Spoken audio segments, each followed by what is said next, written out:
Welcome, everybody, to the Shut Your Mouth Lounge, episode number.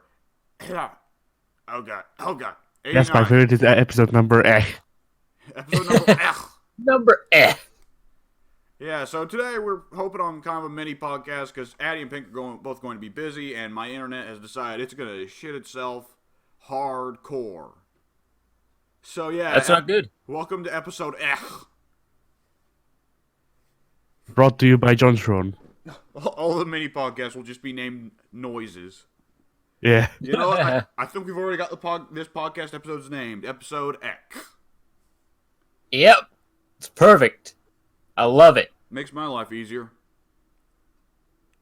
Oh, man, it's always a great thing about making these podcasts is I gotta sit for like 10 minutes afterwards like, what's something funny we did in that podcast? And half the time it just doesn't even make sense. It's just random shit that I thought of, like someone splurted out at some point. Oh, man. Alright. Yeah, it works that we're only doing a mini podcast today because, hey, guess what? Only one topic. And it's not a topic that we're going to talk a whole lot about. I have a strong feeling Addie's not going to say anything about this topic at all. Other than acknowledgement of the memes. Ewan McGregor exists. There's my contribution.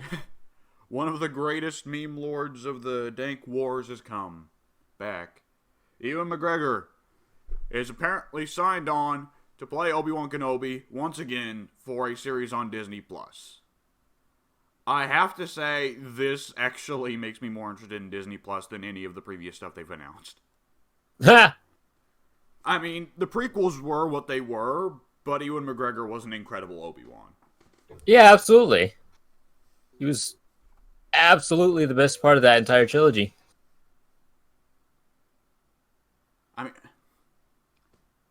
he's got to be one of the greatest cases of the casting director just doing their job right ever, you know? Yeah. Because, I mean, they fumbled it with a lot of castings in those movies.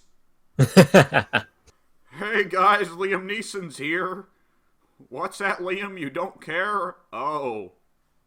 But Ewan McGregor was the correct choice, and Ray Park was the correct choice, too. I don't know. Who even else would be correct choices in that? Well, obviously, just bring Jar back... Jar. What? Jar Jar. Obviously the best choice. I try to avoid making jokes about Jar Jar's actor. I don't know who it was. It was just some nobody, but the thing is, like, people... Star Wars fans being who they are, you know, one of the best fan bases on the earth. Like, absolutely just made the guy's life hell, and he, like, at one point, I think, attempted suicide or something. Ah. So, that sucks. Yeah. Ewan McGregor was good, though. Obviously, the casting choice for Palpatine was pretty good. Just bring back the same dude. Right? It was really convenient for him that they only hired a 40-year-old dude to play ancient fucking Emperor Palpatine. Hell, he was so young playing Emperor Palpatine in Return of the Jedi that he's going to get to play Palpatine again in 2019. He will play Palpatine until the very day he dies, 100 years from now. Oh no, it's going to take longer than that. The dark side of the Force has some powers that some would consider unnatural. Have you ever heard the story of... Okay, I'm running out of the prequel meme here. Addie, you need to help me here. What's the story? What's the Darth whatever? Darth Plagueis the Wise. Darth Plagueis the Wise. Have you ever heard the story of Darth Plagueis the Wise? That's right. He could save himself from being recasted, but he could save others from being recasted, but not himself. How ironic. Oh, man. I love that we're actually going back to the prequels. Is that not the weirdest? That is the weirdest. Because, like, when the prequels were coming out, everyone was like, oh, God, this is the drizzling shits. But in 2019, you know, there's so many kids who grew up on the prequels that were like, yeah! Right, now it's nostalgia for them. Yeah. And they're down with it. I mean, obviously, in the last 4 or 5 years, there has been a resurgence for Revenge of the Sith, you know? There have been a lot of people saying, like, yeah, Revenge of the Sith wasn't that bad. The other two sucked shit, but Revenge of the Sith was alright. Right. but there's just so much nostalgia for Ewan McGregor as Obi-Wan. True. I mean, I'm just down with you and McGregor in general. Oh yeah, absolutely. He was great in Train Spotting. You ever watch Train Spotting? I don't believe so. It doesn't ring a bell. It's he plays a heroin addict. It's pretty much his breakout role. Ah. Nope, I don't think I've seen that one. Very excellent. They made a sequel recently, like 20 years later, which was weird. As you do. Which was weird because indie drama comedies don't usually get sequels.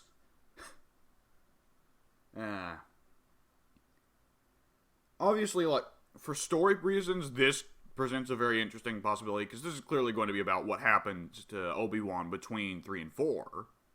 Right. So what are we going to talk about? That's an excellent question. What can you talk about? I mean, are we going to assume that Obi-Wan never left Tatooine?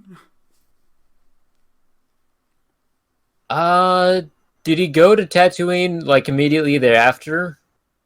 You know, Or is there potential for him to be elsewhere and end the series at him going back to Tatooine? I think you're right. I don't think he actually goes to Tatooine in Return of the Sith. I mean, Revenge of the Sith. Right. Yeah, he'll probably end with his hair graying and he just, he's in some cave in Revenge of the Sith and he just sees in the distance the kid getting attacked by Tusken Raiders and he's like, well, time to go. Time to die. Destiny has beckoned me. My time has come. Oh, man. To a certain degree, I almost kind of love that Anakin hates Tatooine so much that Obi-Wan was able to keep Luke away from him just by putting Luke there. Right. I heard this kid doesn't like sand, so let's go find the sand planet and hide his baby there. Oh, man. Someone's just like, so Lord Vader, we heard that someone who was related to you might be on Tatooine, and Vader's like, nope, fuck that. Fuck that. I don't care if somebody's there. I'm not checking it out. No, as soon as the word Tatooine comes out of his mouth, he just force snaps his neck. Yeah. Obi-Wan is coarse and gets everywhere. Oh god, that's gonna be a moment they'll go for some point in the series, won't they? They'll put in a moment of him running into Vader, won't they? And they'll drag James Earl Jones out of whatever comfy seat he's in to make him voice Vader again. On a certain level, it's almost unfortunate for James Earl Jones that he's a voice actor, because that means they can keep making him do the same role again and again. And he was probably older than Ian McDiarmid, wasn't he? Probably. Like, James Earl Jones is really old. He's been old forever. Yeah. He was old in the 80s. Yeah. Like, I think of him in Fences, the stage play, and he was old in that. Like, the man was born old. When did Lion King come out? 94? Yeah, 1994. Yeah, and there he was cast as the elder lion. Yeah. And then fast forward to 2019 and he's playing that same role again. James Earl Jones is part of this secret ancient Illuminati with Ric Flair, I swear. Those two and, like, Keith Richards. It's the only thing that makes sense. They're what's keeping the world together. They have to go fight the ancient enemy every 100 years or so.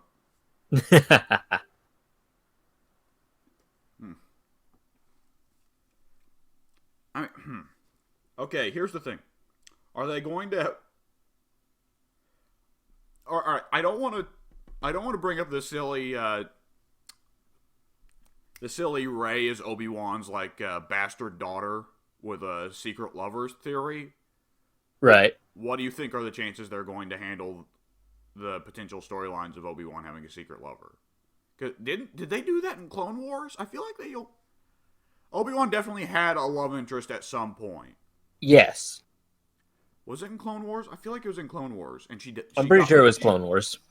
Was she another Jedi and she got killed or something like that? I think so. Huh. Because like, we know how much, LucasArts really... LucasArts they still exist. No. We know how much Disney cares for canon here. They may just be like, oh, you know what? Also, what we're announcing with this series is Clone Wars is no longer canon. Right. So it's going to turn out Obi-Wan's got a girlfriend of 20 years that he just kept secret throughout all the prequel movies. I don't know. That complicates things. Yeah. I feel like that is one of the inevitable storylines they have to touch on. Doing this storyline, they have to inevitably touch on the fact of, like, Obi-Wan, after the Jedi Order is over, going, man, that was some stupid shit we did. Forget the Jedi Order stuff. I'm getting laid. Where's that Death Sticks guy? I'd like to buy a couple. He runs into him and he's like, oh, I reformed my life thanks to you. And Jedi mind trick. You would like to sell me Death Sticks. I would like to sell you some Death Sticks.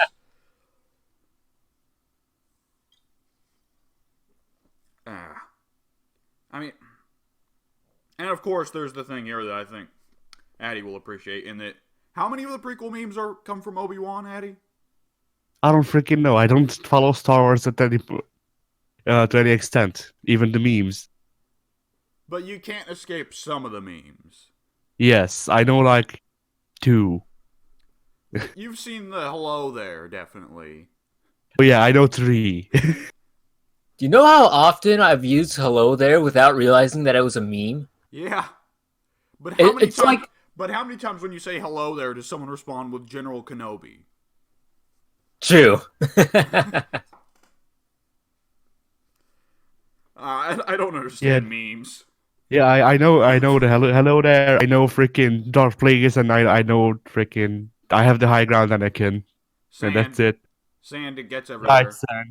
4. I know 4. Was there not one from, like, Phantom Menace? You mean Darth Maul fighting? Oh yeah, Darth Maul flipping all over the place. And of course there's the classic gif of Obi-Wan and Anakin flipping their lightsabers around each other. That's one of my favorite gifs on the history of the internet. I kind of want someone to take all subtlety out of it and just add a subtitle that's fighting in quotations. Just the word fighting. I mean, according to a couple of people in the original scripts, that's actually how Lucas wrote it.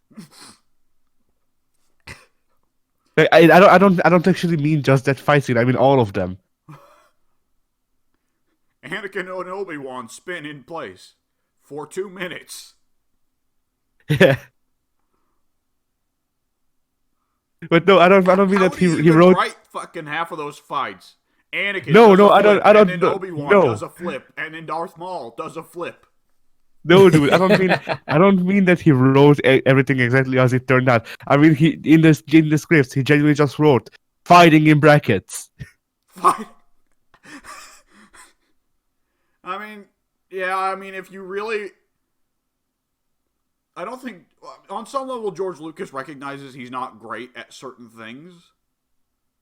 So I'm perfectly willing to believe that he's like, yeah, I don't know how to do fights. I'm gonna hand this off to the fight coordinator. You fucking kidding? Yeah, Right. It's fair. It's fair, but it's funny to think about. I mean, I imagine it would be pretty hard to write fight choreography. Yeah, I mean, there is a punch, and then there is another punch. You'd have to get pretty descriptive. I mean, it's wild to think about that George Lucas, way back for, obviously Empire Strikes Back was not directed by George Lucas. I forget who was directed by, but it was not directed by George Lucas. And he didn't want to direct Return of the Jedi either. He wasn't very confident in that. You know who he wanted to direct it? Who do you want? Well, I can't tell you because as I was thinking about it, my brain forgot his name. Fuck. Oh, Oh God, Blue Velvet, Elephant Man, help me here. Twin Peaks. David. I don't think I've seen any of those. David Cage. Not David Cage. No. For fuck's sake, David Cage. Yeah, David Cage, famed director of Blue Velvet. David Cage wishes he was a film director. Yeah. It's David Lynch. No, David Lynch. that's who created. David Lynch. David Lynch. You are right. That is David Lynch. Okay, Oh, okay. he wanted David Lynch to direct Return of the Jedi, which would be wild because David Lynch does not make blockbusters. Has never made blockbusters. The closest he got was Elephant Man, and Elephant Man was pretty weird. Otherwise, director entirely known for his weird ass movies that are usually about sex and crazy symbolism, and like half the movie is like tripping out, and for some reason there is a dwarf there, and I my God, that is, you know what I can't stand? Yeah. I never know what's the appropriate word to use there. For now, I'm assuming dwarf, because that's like what Peter Dinklage used, and a lot of people used to describe Peter Dinklage, but Right. that still sounds kind of offensive. Yeah, dwarf It to me does, sounds but I offensive. think the term for it is called like dwarfism. It is. So I'm pretty sure midget is not the proper No, word. no, midget is definitely It's not the absolutely proper word. not. What are the Irish little people called? Fays or fairies? No, that is a slur for an entirely different thing. It is. Yes, fairy is very much a homophobic slur, at least in England and the United States. Ah, I've never heard of it. For a while there, I think the appropriate term was little person, but over time, yeah, I could see how that one got demeaning. Yeah. I don't know. I'll stick with dwarf. Person of smaller stature. Yeah, That's just very demeaning. yeah. Small person would be worse. That would definitely be worse. Short end of the stick. That okay. See That's the worst. we're just carrying this off into jokes about little people, and I don't know if that's the territory we want to take this podcast. That is territory we're not comfortable with. I feel like I need to just go ahead and state Peter Dinklage is a wonderful actor. Something to prove that we don't have an issue with dwarfs. Why would we have issues with them? Dude, What did they do? people do have issues with dwarfs. It's weird. Why? Have you never No. run into people who just have arbitrary prejudices, like against people who are just? I've definitely run into people who like think dwarfs are like weird or creepy or that kind of thing. I've never seen that, but I believe you. People are like all kinds of weird, man. People are strange. Yeah. When you're a stranger. People are ugly when you're alone. I mean, for what it's worth, there's kind of the inverse case. Like, over there in Europe, there's white on white, like, racial prejudice. Like, yeah, just in the Balkans alone, how much racial prejudice is there, right? Yes. Right. Over here in Yes. America, we can't tell the white people apart. Like, Pink, can you tell a Scot apart from a Frenchman? Just Absolutely not. Yeah, no, you can't. Can you even tell a Scot apart from, like, a Croat? Just by looking at No. them? Hell no. Like, I mean, technically they're all kind of descended from the Vikings anyways, but whatever. Shit's weird. Prejudice it's always the issue with talking about prejudice. It's never founded on logic. It's just founded on, like, superstition that makes you feel all warm and comfy inside. It doesn't matter how shitty of a person I am, I'm better than that guy over there. Because you know what? He looks different. Fuck that guy. Yeah. Anyways, on that note, hey, Addy. What is coming out on the channel this week? 10 minutes. Are coming out. Oh, yeah, we filmed a new show called 10 Minutes. It's like 60 seconds. Or not 60 seconds, 60 minutes. No, we filmed a show called short 60 interviews. No, it's like 10 seconds to win. Did you guys have that? No. Or I was it think we 60 did. Was it 60 There was seconds to something win? like that. No, it was minute to win it. There we go. That's what Yeah. Yes, that's we what did the have English that. title was. I never watched it. I don't know what's about. Apparently, it was freaking made by Guy Fieri. Oh, the walking meme himself. Yes. Man, speaking of meme people that I feel bad about how people treat him. Guy Fieri has never done anything to deserve the scorn he gets. Has that thought ever crossed anyone else's mind? Nope.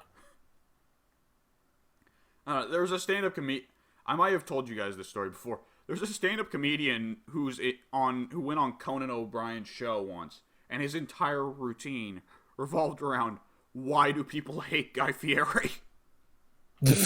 And like listing off a ton of great things Guy Fieri had done for like charity and social rights and civil rights and politics and all that. And then it's like, but people hate him because he's got dyed hair and he really likes food. Clearly, these are logical reasons to hate a man.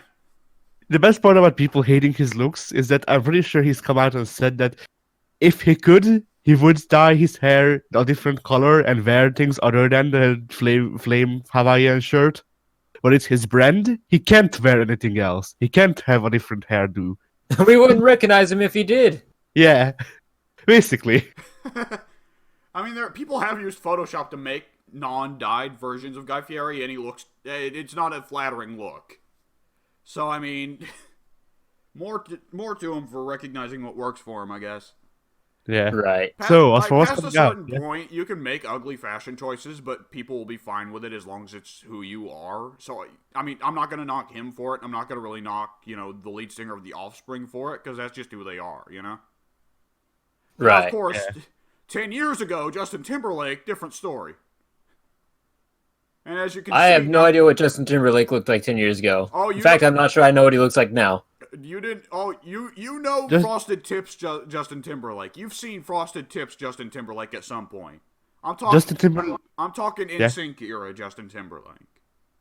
Was he in NSYNC or was he in the other boy band? I don't remember. I think he was in NSYNC.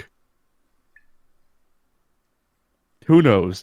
But yeah, Justin Timberlake has announced his disappearance from the world in a new song that flopped. So... Success! He truly disappeared. Genuinely, the music video ends with him disappearing into the ether. So, Okay, does he just poof into thin air, or does he, ascend? Because there's a difference there. He freaking Matrix glitches out of existence. I was hoping you would just ascend into the heavens, into godhood, like Romulus or some shit. No, he's just stuck in limbo. He has to freaking he has to perform take me out 24/7 until the gods decide he is free. Do you guys even know which song is Take Me Out? I'm 90% sure. Was it called Take Me Out? Oh, no, it is not, because Take Me Out is Franz Ferdinand. Yes, I know, but there is a freaking Justin Timberlake song about freaking fast food. Are you sure? I'm seeing in my head the images of a music video of Justin Timberlake, dancing around with platters of fried foods, but it is not calling to mind a song. So I'm not so sure. Carry Out. It was Carry Out. That's Timbaland. It's Timbaland and Timberlake together. No, it is not. It can't be. That's impossible. It is, though. It is both of them. It is. Look here. It is one of them. It's Timbaland and just Timberlake. Google it. It is. Wow. It's the Timbaland Lake. It's the lake of the Timberland.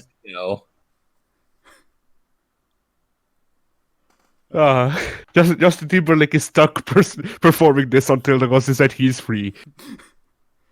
Which would be a better duo name for them? Lakeland or Timber Timba? I'm quite partial to Timba. Yeah, Timba, I guess. Addy, have you got what's coming up on the channel? Yes. So... on Monday, we will show you and bring to you the last episode of Silent Hill 2. Whoa! In which we get stuck for 15 minutes on a boat. James. I'm trying to think of an appropriate quote. Mary is going to be waiting there for James a long time.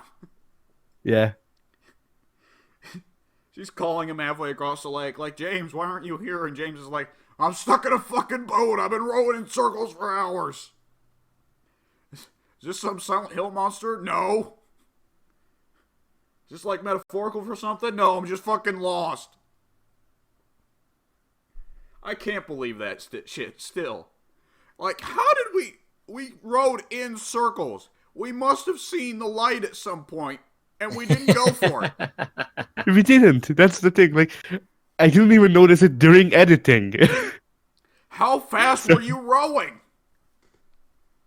Apparently very fast. With one arm. Only one arm. Yeah. No, I remember what the problem was. You were like sailing to the side of the screen. We didn't see the light because you just went right. You just went like fucking to the left. Ah, right. Yeah. Because I was like, well, on the map, I would have to row upwards, so that obviously means that I need to go to the left, to then go upwards in the freaking thing, and apparently not. Like, we would have wound up sailing all the way to Europe. Yeah. We land in London, and James is just like, "Is this our special place?" No, Pyramid Head is waiting at the docks with a big sign that just says "Turn around, dipshit." So that, and then on Friday you get a double deal, if you order now, of Dead Rising 2, with both our experiences in playing the game and also the real Antoine experience coming out. Oh man, the proper Antoine experience. Oh man, yeah, that was an interesting session. Like, I'm just playing through Dead Rising 1 as I am right now, and having such a hard time guiding survivors. The entire time, I was like, thank God Addie isn't here for this. Thank God there isn't co-op and I'm playing this with Addie. Because, Addie, you would have fucking snapped the survivors' necks after 2 minutes. You see that like I didn't do that in Dead Rising 2 anyway. You waited until they were already in the line of fire, and you shot them with a gun. That's still pretty bad, but you didn't deliberately go out of your way to murder them. You just didn't care about the fact that your actions would wind up murdering them by consequence. Yeah. Whereas I think there, you would have been like, alright, stop the survivors, and you just whip out a chainsaw and start swinging. With my broadsword. Oh, man. Regardless, Dead Rising 2 was a pretty great session. Alrighty then. Now, Pink, you got anything coming out on your channel this week? I do not. Eddie, not that I'm aware of. Nope. Alright, Radical. Pink, what you been up to this past week, man?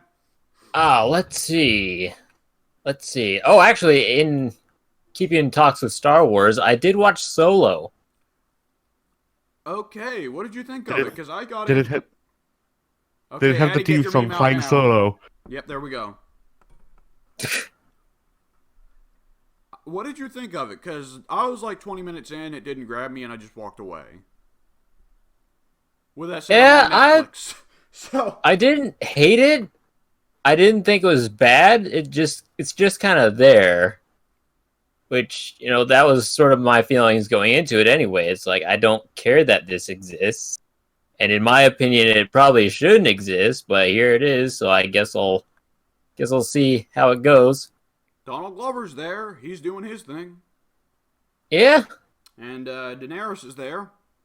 I like how we could. Yeah, my girl. Because of Discord going on, you called him Dog Lover. Dog Lover. Oh, a lot of people call him Dong Lover, so.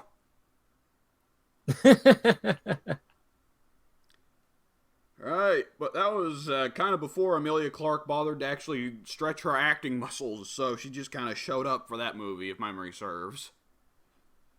Yeah, she's absolutely there. Yeah. And that's all you can really say about it. I mean, I don't know how well that actor they got for Han did.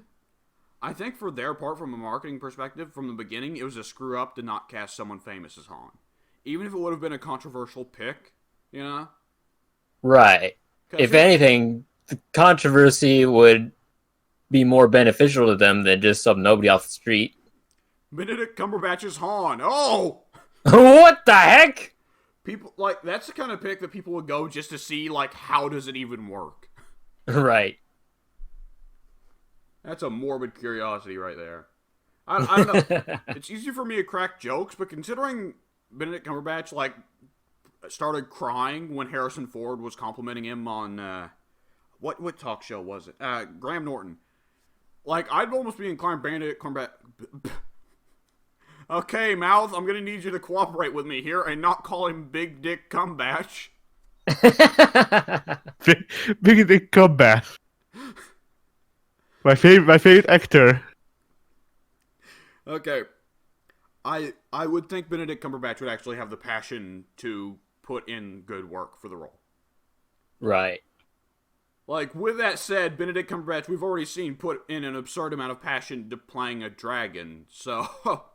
That footage is wacky. You guys ever see that footage of Benedict Cumberbatch mocapping for The Hobbit?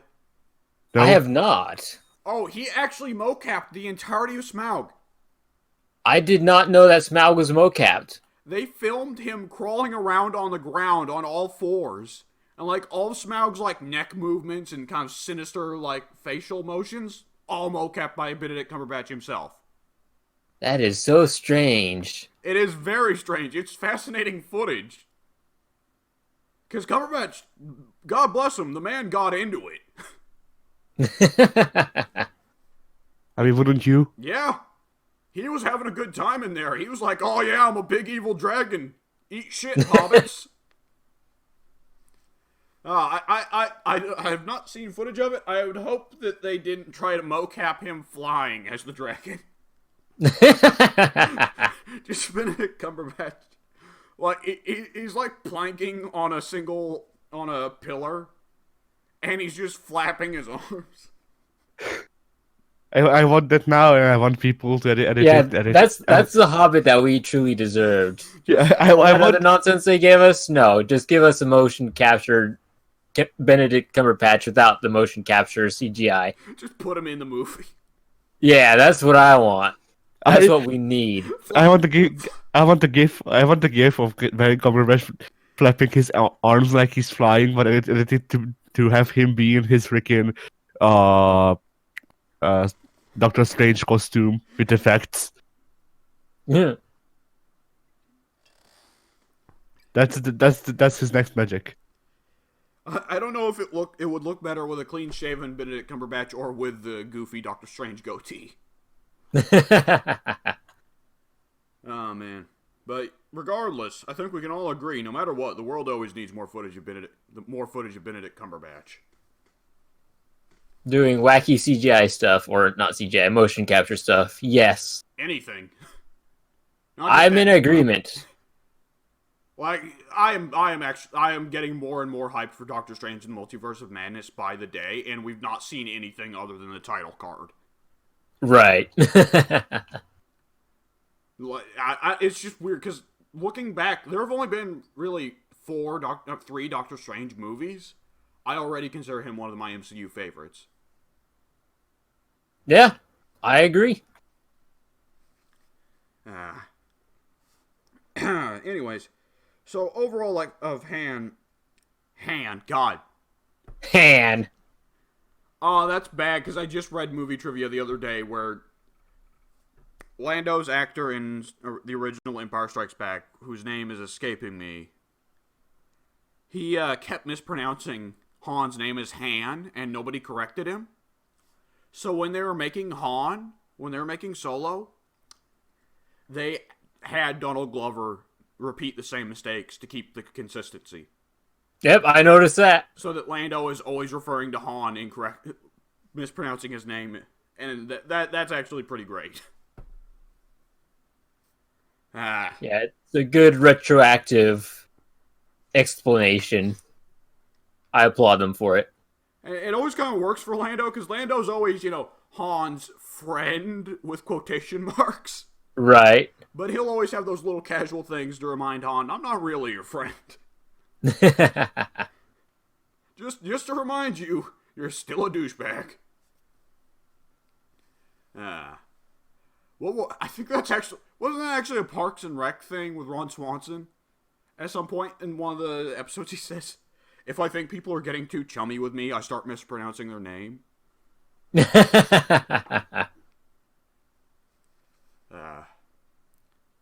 Anyways, so, okay, first of all, I want to just go ahead and say, so how about that post-credit sequence, huh?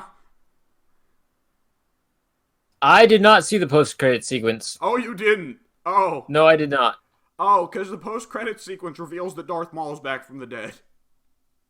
That's not post-credits. That actually happens in the film. What? Yep. But it's not related to the plot. Is it?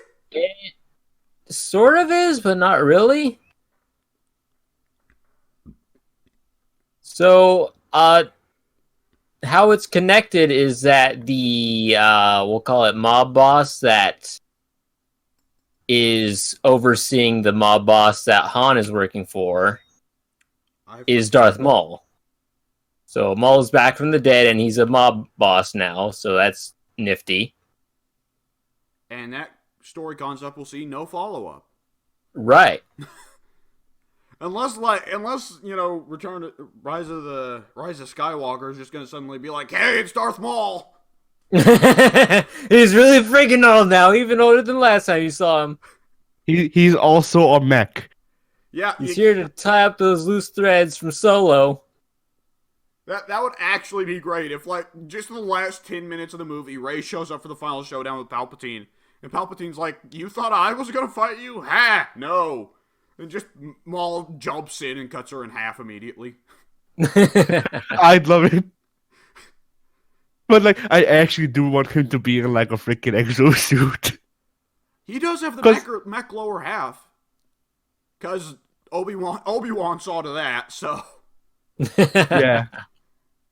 But last I checked, his mech lower half was freaking spiders. And I don't approve of that. Oh.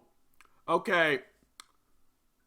So, here, the obvious thing they need to do with Ewan McGregor's Obi-Wan series is tie up the loose end of Darth Maul being a mob boss. Right. There you have it. Because Darth Maul fucking hates Obi-Wan for cutting off his dick. Wouldn't you? Yeah. Okay, I kind of like Obi-Wan. I might forgive him, but still. Seems like a nice enough guy. I like to imagine Obi-Wan cutting Pink in half, and then Pink just goes, "Aw, man, I can't hate you." My bad, I was in the way. And now I get cool robot legs. How can I be too... how can I complain? Yeah, this Obi-Wan guy, so nice. Quick, Obi-Wan, we need a speed amputation. Now I never have to worry about having my legs tired. I'll be the best sprinter in the galaxy. Oh, man. So, who played the mob boss in Solo? I remember it being like an actually kind of weird casting. Who was it? The guy under Maul. I will have to Google that. I don't know. Guy from Maul? I have no idea. The guy under Maul. Oh, shit. It was a real weird pick.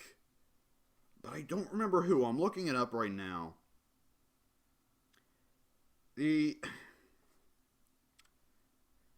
Oh, God. Was it? It was Paul Bettany. Paul Bettany. Yeah. No. Paul Bettany does not play Maul. He plays the mob boss that is working for Maul. I never said he was playing Maul. Oh, I misheard that then. Something went off on my end. Mob boss under Maul. Yeah. And Tandy Newton was in that movie? Was she the chick who got killed at the beginning? Who? Tandy Newton. You don't know who Tandy Newton is? I have no idea who Tandy Newton is. Yes, my favorite actress, the Tandy 1000. I can't actually think of any roles she'd be famous for. I just kind of know her. Oh, well, Crash. Did you watch Crash? I don't imagine you did.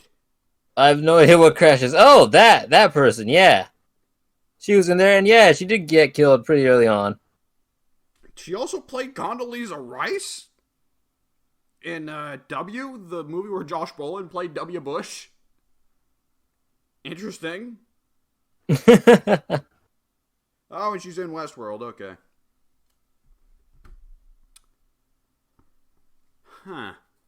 I mean, you having watched the ending and everything, how much time does Solo focus on developing, like, an expanded universe and setting up future films? Aside from the stuff they do with Maul, not really. Because they introduce a lot of things that could spin off into other things, but then they wrap them up or kill them off really quick. So it feels like a very contained story, and I don't know why. Because there's really nowhere else they could really splinter it off outside of the Darth Maul stuff. I assume Woody's character bites it. Yeah. Daenerys bites it. Daenerys lives. Oh, then why does Han leave her for Leia? Because she has scary because Daenerys leaves Han for something else. For what else? The scary gigantic space dragons. Oh. Because Daenerys is working for Maul now because Paul Bettany is killed off. Oh. Well, that's interesting. Yeah. So what if like, Obi-Wan... outside of a spin-off with Daenerys, you know, I'm not sure what else they can really do. Well, we can get Obi-Wan versus Daenerys. That would be interesting. Ooh. That'd be a regular old battle of the eyebrows right there.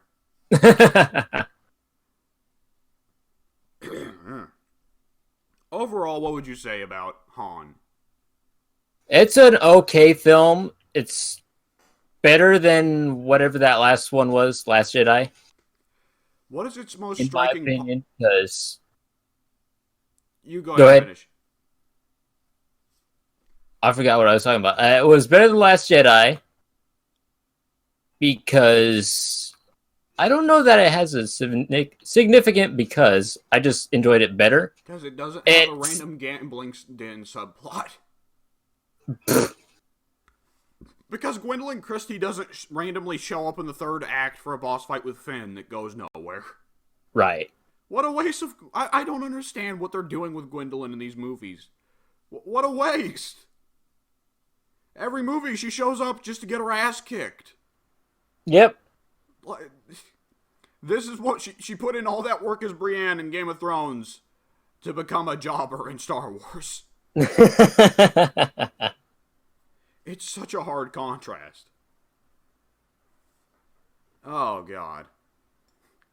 Like, even before I watched Game of Thrones, when I watched the new movies, I was like, Phasma seems like a cool character. Oh, she's gone already? Oh. And now that I have watched Game of Thrones, I'm like, what are you doing? Why did you get her for this role where you're not going to use her? There's so much wrong with those movies, you know? Mm-hmm. Oh, God. One thing that I did notice that I really didn't like about this movie that has nothing to do with the plot or anything or whatever, it was the lens focusing. It seemed to have a radial focus. Oh. So the edges of the screen are always blurry. So like when there's a shot with multiple characters on screen, like the character in the middle is in perfect focus because that's the center of the radius. But as everything moves outward, it starts to blur up. So the characters on the left and right, they're starting to blur out. The characters on the far left and right, they're completely blurred out. Like, it doesn't look good to me, but okay. I'm just imagining, like, in the center is, you know, your Han and your Daenerys. And on the side of the screen is just a, like, slightly smudged Woody Harrelson.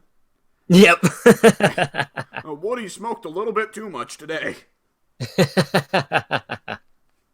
Oh, man. The people on the side of the screen had to be blurred out for legal reasons.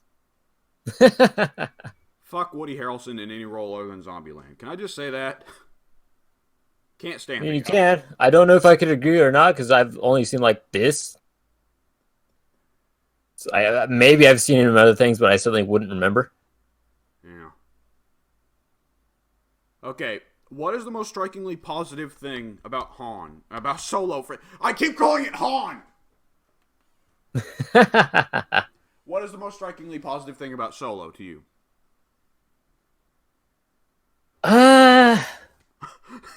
There's really nothing really especially positive that I can say about it. It's just there. It's like it doesn't really do any damage like The Last Jedi did, but it doesn't do anything to really build up the franchise.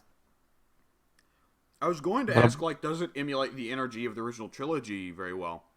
But I watched the first 20 minutes, and it was very much a, modern 2016 heist movie. In the way it's framed, the way it's built, and everything. It doesn't feel Star Wars. Like, it doesn't feel Star Wars until, like, maybe the last 20 minutes of the film, and even that's stretching it. If like, in the first 10 minutes of watching it, I was saying to myself, this doesn't feel like a Star Wars film. This feels like a different film entirely. And that never really changes. Which, I mean, on some level isn't that bad, really. Yeah. But I do want to mention, like, The Force Awakens feels like the only Star Wars movie that has somehow managed to retain the spirit of the original trilogy. Now, obviously... And that's just because it's a retread. Yeah, because it retained it too well. There was no possible way to screw that up. I mean... What's his face? Damn it. The guy who directed, and he directed Star Trek too, and now he's directing the 9th J.J. Abrams. Jabrams, right, Jabrams. Like, I feel like Jabrams, they should just keep on as the cinematographer, but keep him out of the director. Like, make sure he doesn't get to tell the writers what to do in any manner. Right. And even then, I probably shouldn't blame the writers too hard, blame the director too hard for that, because, I mean, even just from a writing perspective, Force Awakens was just New Hope. Mm-hmm. But Jabrams does have a good sense for a capability of imitating the spirit of the original trilogy. He's able to make it feel that kind of way, with the way everything is framed. Absolutely.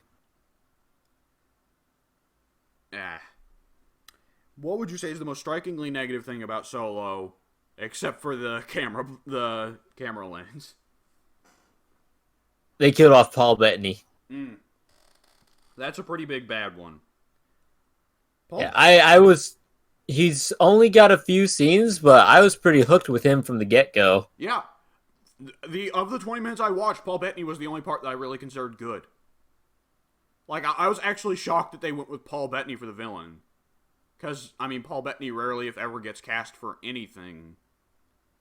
But Which is a shame. They need to cast him more. I didn't realize how much I liked him until, Vision and this movie. Like, hey, I actually really like this dude. I don't know why. He's just very magnetic. He's very charismatic, and he's able to lend a lot of weight to simple lines. That's the thing. Yeah. Because with with Vision, he wasn't given very good material. I mean, Age of Ultron obviously was Age of Ultron, and in Infinity War, Infinity War and Civil War both, he was pretty much a plot object. Right. But he was able to make the Vision a somewhat memorable character, even when given rather mediocre material. Right. He's definitely got a solid talent for this stuff. I don't know why he doesn't get cast much, other than maybe, like, Hollywood just doesn't like his face, which happens a lot. Which is ridiculous. He's a beautiful man. Alright, did you do anything else? Did I do anything? I watched SummerSlam. I think that was last week, or last Sunday, rather. And was that the one where they had Dolph Ziggler versus Goldberg? Yes, it was. I heard about that, yeah. So, I'm imagining it was like a mega train wreck, right? It was... It was a Goldberg match. Did Goldberg kill Dolph in the ring? Yeah. Okay. Multiple times, in fact. Multiple times. R.I.P. Dolph Ziggler, 1980 whatever to 2019. Dolph Ziggler comes back with the new gimmick, The Fiend. Because he's dead. Matt Hardy dumps Dolph's fucking corpse into the Lazarus pit again. He comes back as Nikki. Comes back as Nikki. See, now, And I'm just laughing about like the mental image of Goldberg doing his whole post-win, pretty much his post-win animation, right? Of him jumping on the turnbuckles and be like, yeah. And in the background, the camera doesn't even focus on it. You just see in the background Matt dragging Dolph's corpse out of the ring. And then he comes back as Nikki.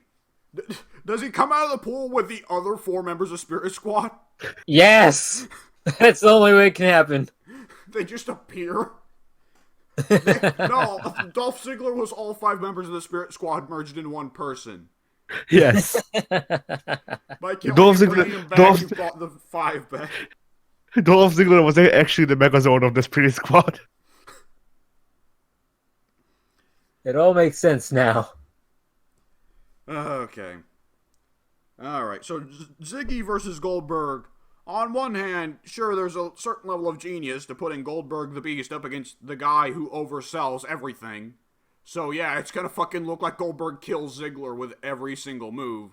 On the other hand, that's a stupid fucking idea on so many levels. Yep. First of all, well, this one's not so much a big point. Like, first of all, I would say Ziggler is a full-time guy, Goldberg is a part-time guy, and WWE makes that mistake once a month at this point, so... Right. I'm talking to the wind here. Uh-huh. But talking to the wind and preaching to the choir at the same time, would you believe it? But Talking like to the that choir point- and preaching to the wind. I feel like that point is mitigated somewhat by the fact that Ziggler's how old now? True. He's got to be in his mid-30s, right? Mm-hmm. And WWE now more than ever really prizes young guys. Like, looking over the WWE roster, it's like, these are a bunch of babies. Like, holy shit. So I think Ziggler's prime years for drawing are over with for the most part. Yep. So if there is I just Googled, he's apparently 39. Damn! Yeah. I thought I was overshooting with 35. Jeez. He's in great shape and he looks nice, but yeah, 39. Yeah. He's not much younger than Orton or Cena. Damn. Mm-hmm. And I mean, Orton or Cena going at it with a part-timer, I wouldn't mind at all, because both of those guys are like at the hard tail end of their careers. In fact, isn't Cena already a part-timer himself? Yes. Is Orton a part-timer? No. Huh. There have been moments where he'll take an extended vacation, but he's, for the most part, always been full-time. And I don't think he's going to slow down anytime soon, especially not now, because he's back in the main event picture with Kofi. But, in a year or two, yeah, he'll probably start taking things down a notch, like Cena and like all the others before him. I'd have to imagine, because like 8 years ago, he said he wanted to retire before he dies in the ring, like HBK. Which, why he makes a comparison to HBK, I don't know, because HBK pretty much died in the ring in 98, so... it's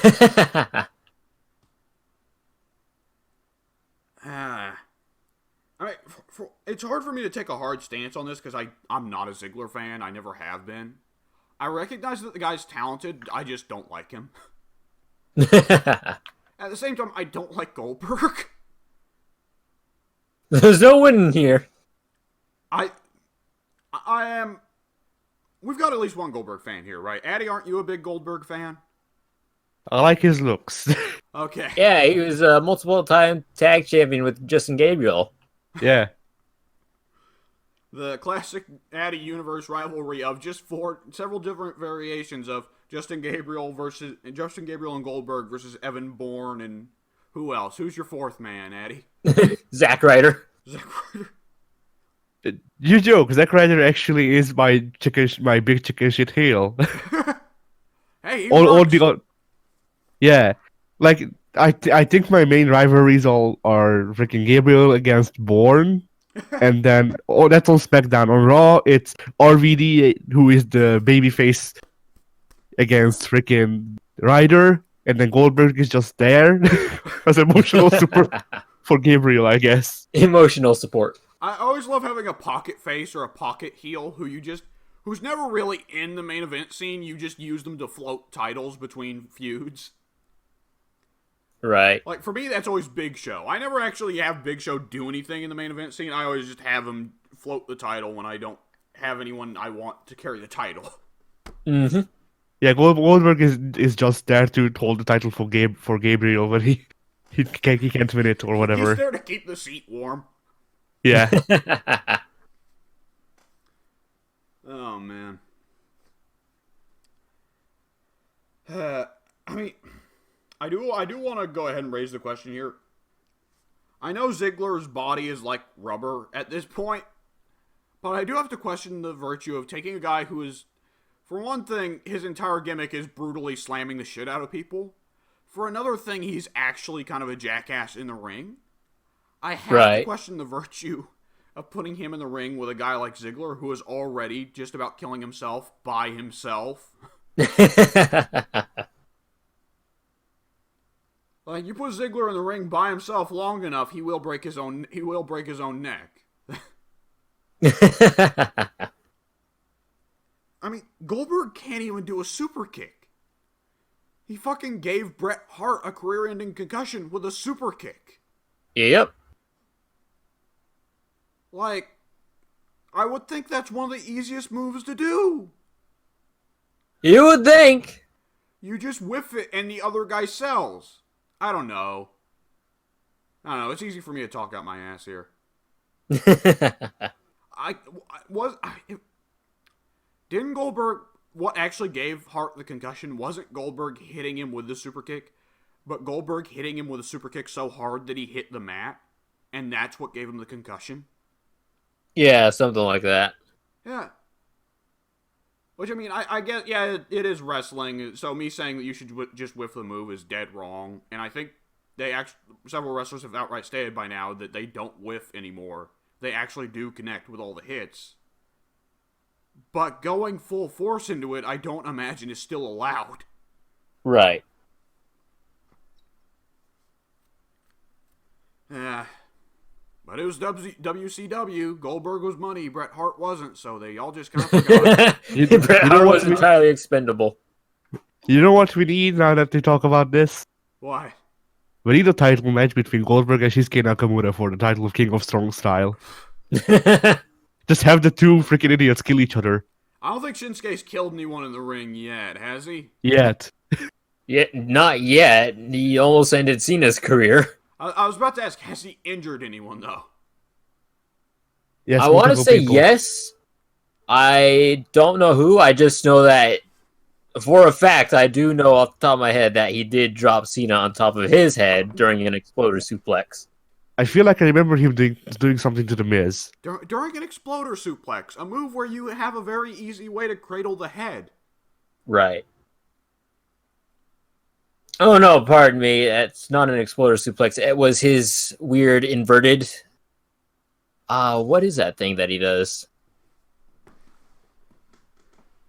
It's like an inverted power slam. So he's grabbing a guy from behind. Oh, like Dolph used to do back in the day.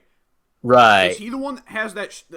I always see that release version of the inverted power slam in the games. Is he the one that does that?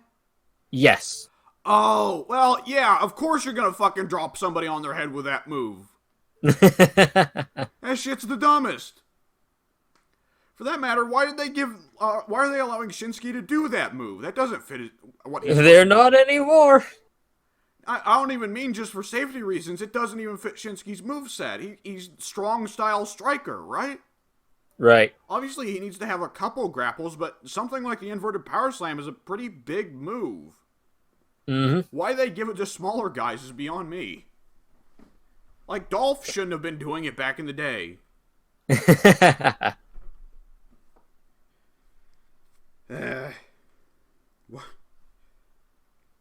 Whatever. I guess everybody needs to do big moves now. Keep the energy going constantly. Never stop. Never a small moment. Never any wrestling.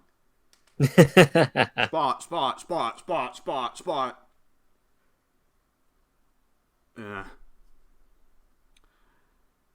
What were we even talking about? SummerSlam, that's right. SummerSlam. Okay. SummerSlam. Were there any other notable matches? Let's see. Rollins won the world title back from Brock. Hallelujah. So, I yep, don't that's always a plus. I don't even like Rollins, but hallelujah. I used to hate Rollins, but he grew quite significantly on me over the years. I mean, Let's see. again, it's a personal dislike thing. I respect that he's a good heel, and he's supposed to be a safe worker now, isn't he? Outside of breaking John Cena's nose, yeah. Was he not the guy that horrifically maimed someone with that turnbuckle powerbomb? Sting. Yeah, he ended Sting's career with that powerbomb. Oh, good work, Seth. He also semi-ended Balor's career with the same move, I think. Who? Finn Balor. Finn. Yes, So what you I guys are believe saying Finn is that dislocated his shoulder when he got powerbombed into a barricade. So what you're saying is that you lied to me, and he is in fact not safe. Well, I know Sting's too old to be stepping in the ring, but the turnbuckle powerbomb is a stupid move to do in the first place. Okay, I don't think anybody wants me controlling their wrestling, because I'm not going to have anybody do any exciting moves.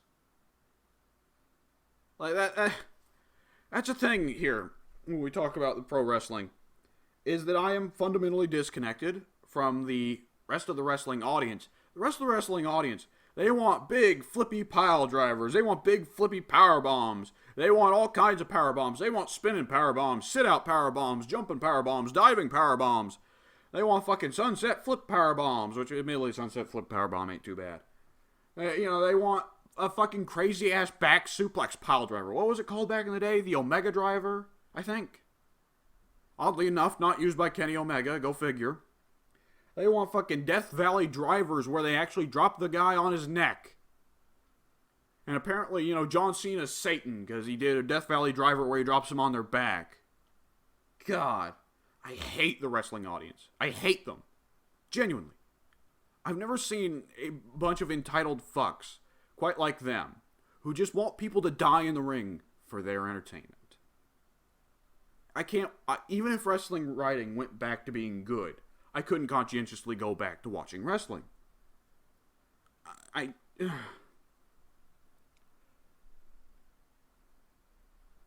Even the simple stuff destroys people's bodies. That's the thing that even then I can't get past it. They're fucking I couldn't watch real fighting. I couldn't watch boxing or MMA even at the time I was interested in wrestling because I can't stand to see people really hurting each other. And now, knowing how the sausage is made, I can't go and watch pro wrestling. Because they're fucking killing each other in the ring. Slowly. Sometimes not slowly. Sometimes Owen Hart fucking pile drives Stone Cold Steve Austin on his neck. And Stone Cold's lucky to survive. Sometimes, D'Lo Brown power bombs Draws on his neck. And Draws is quadriplegic for the rest of his life. I mean, Jesus Christ. This is a real depressing wrestling talk right here. And I just keep going, despite the fact that my internet has in fact disconnected. But I mean, wrestling is a depressing industry. The film, the wrestler, Darren Aronofsky, I probably fucked up his name there. The wrestler starring Mickey Rourke, let's go with that. That way I don't have to say Darren Aronofsky, yeah, whatever his name is, out loud and, expose myself as the gigantic chucklehead that I am. But that movie was made for a reason. Wrestling is a horrific industry. I can't conscientiously support it anymore. I feel bad that for a limited amount of time I did conscientiously support it. I don't even like that I bought one of the video games. Well, hell, I guess I bought it used. I guess then the money isn't going to them.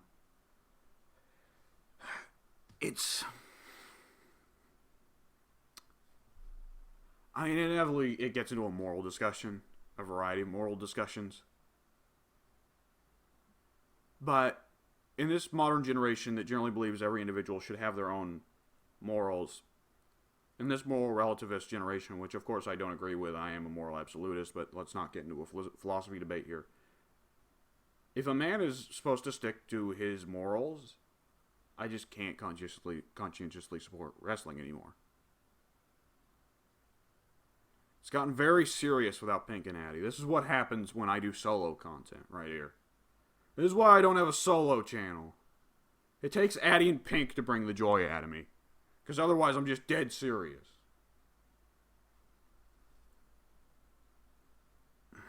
I mean, I guess they could pad the ring more. But even then, like, you'd have the, it's still real to me types lose their fucking minds. Because it doesn't work with kayfabe anymore.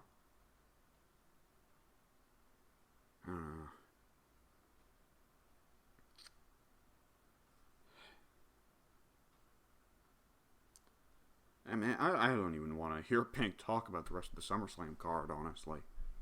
And not just because I don't want to, support wrestling, but just how bad WWE's booking is.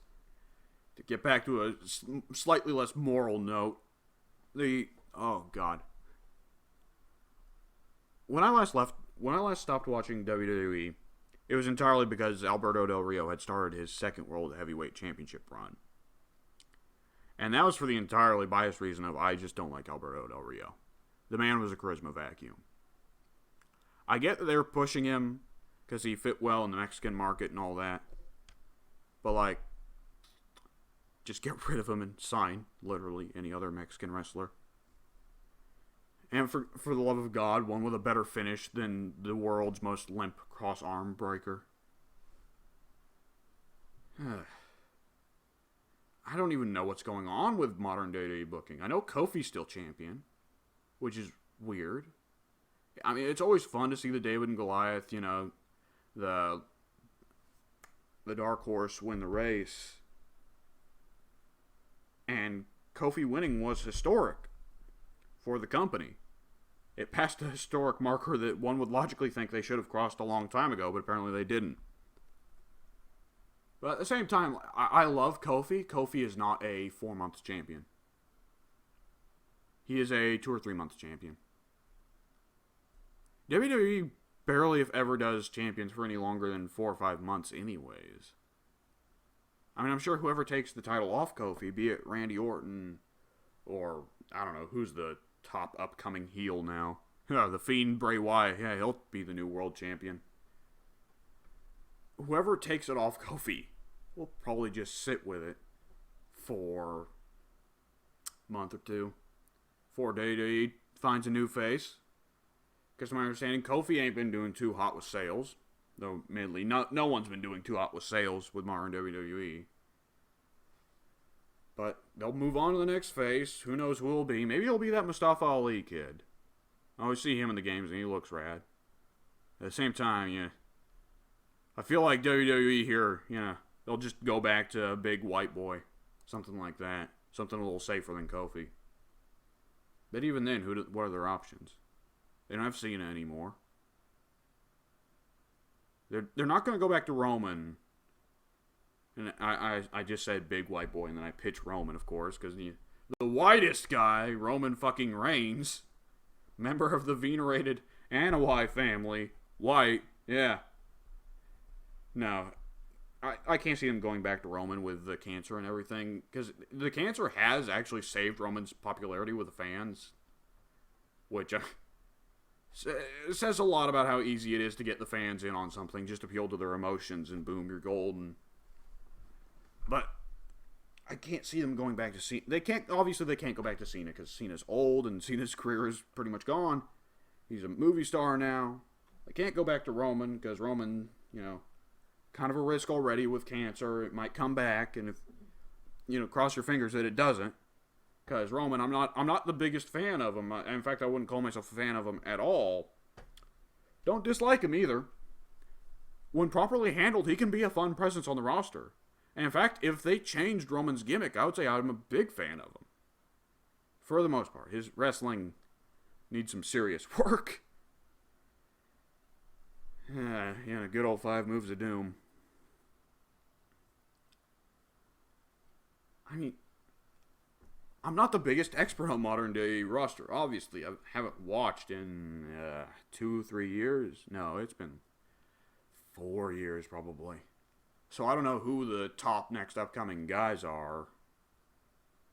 But oh man,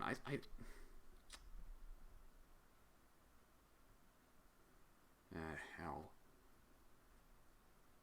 I have a strong feeling that my internet connection is not going to come back.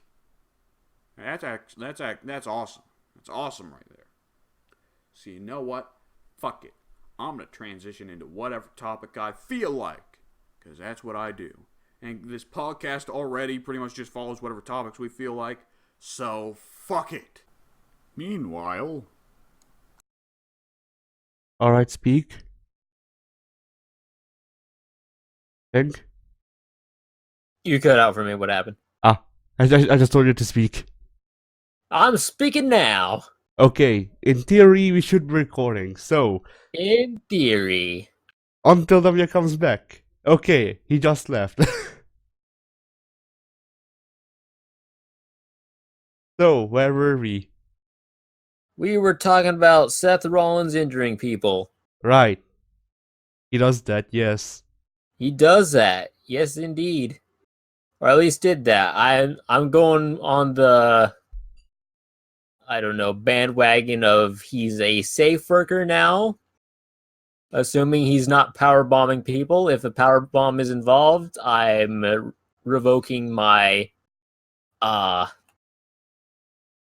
is the word I'm looking for? Not promotion, endorsement of him.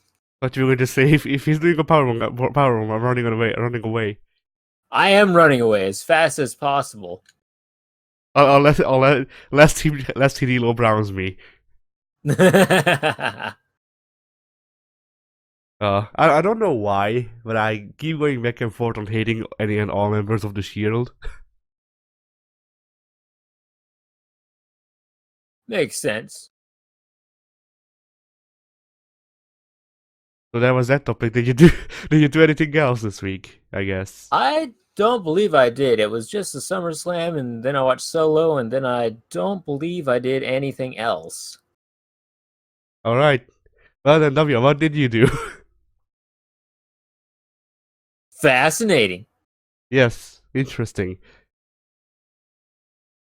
I'm just picturing him yelling. Just a constant. He's out there yelling somewhere. Yeah. Well then, as far as what I did, I started playing Judgment or Judge Eyes. What is that? Judgment Eyes. I think I've heard about this. Yes, Judge Eyes. It is Definitely heard something about it on the forum. Yeah, so it's a game set in the Yakuza universe that is not part of the series, I don't think. But made by the same people. So it's basically it's a Yakuza game, but they didn't want you to play the Yakuza, so they went, new IP. Ah, makes sense. Even though it's the same IP. But whatever.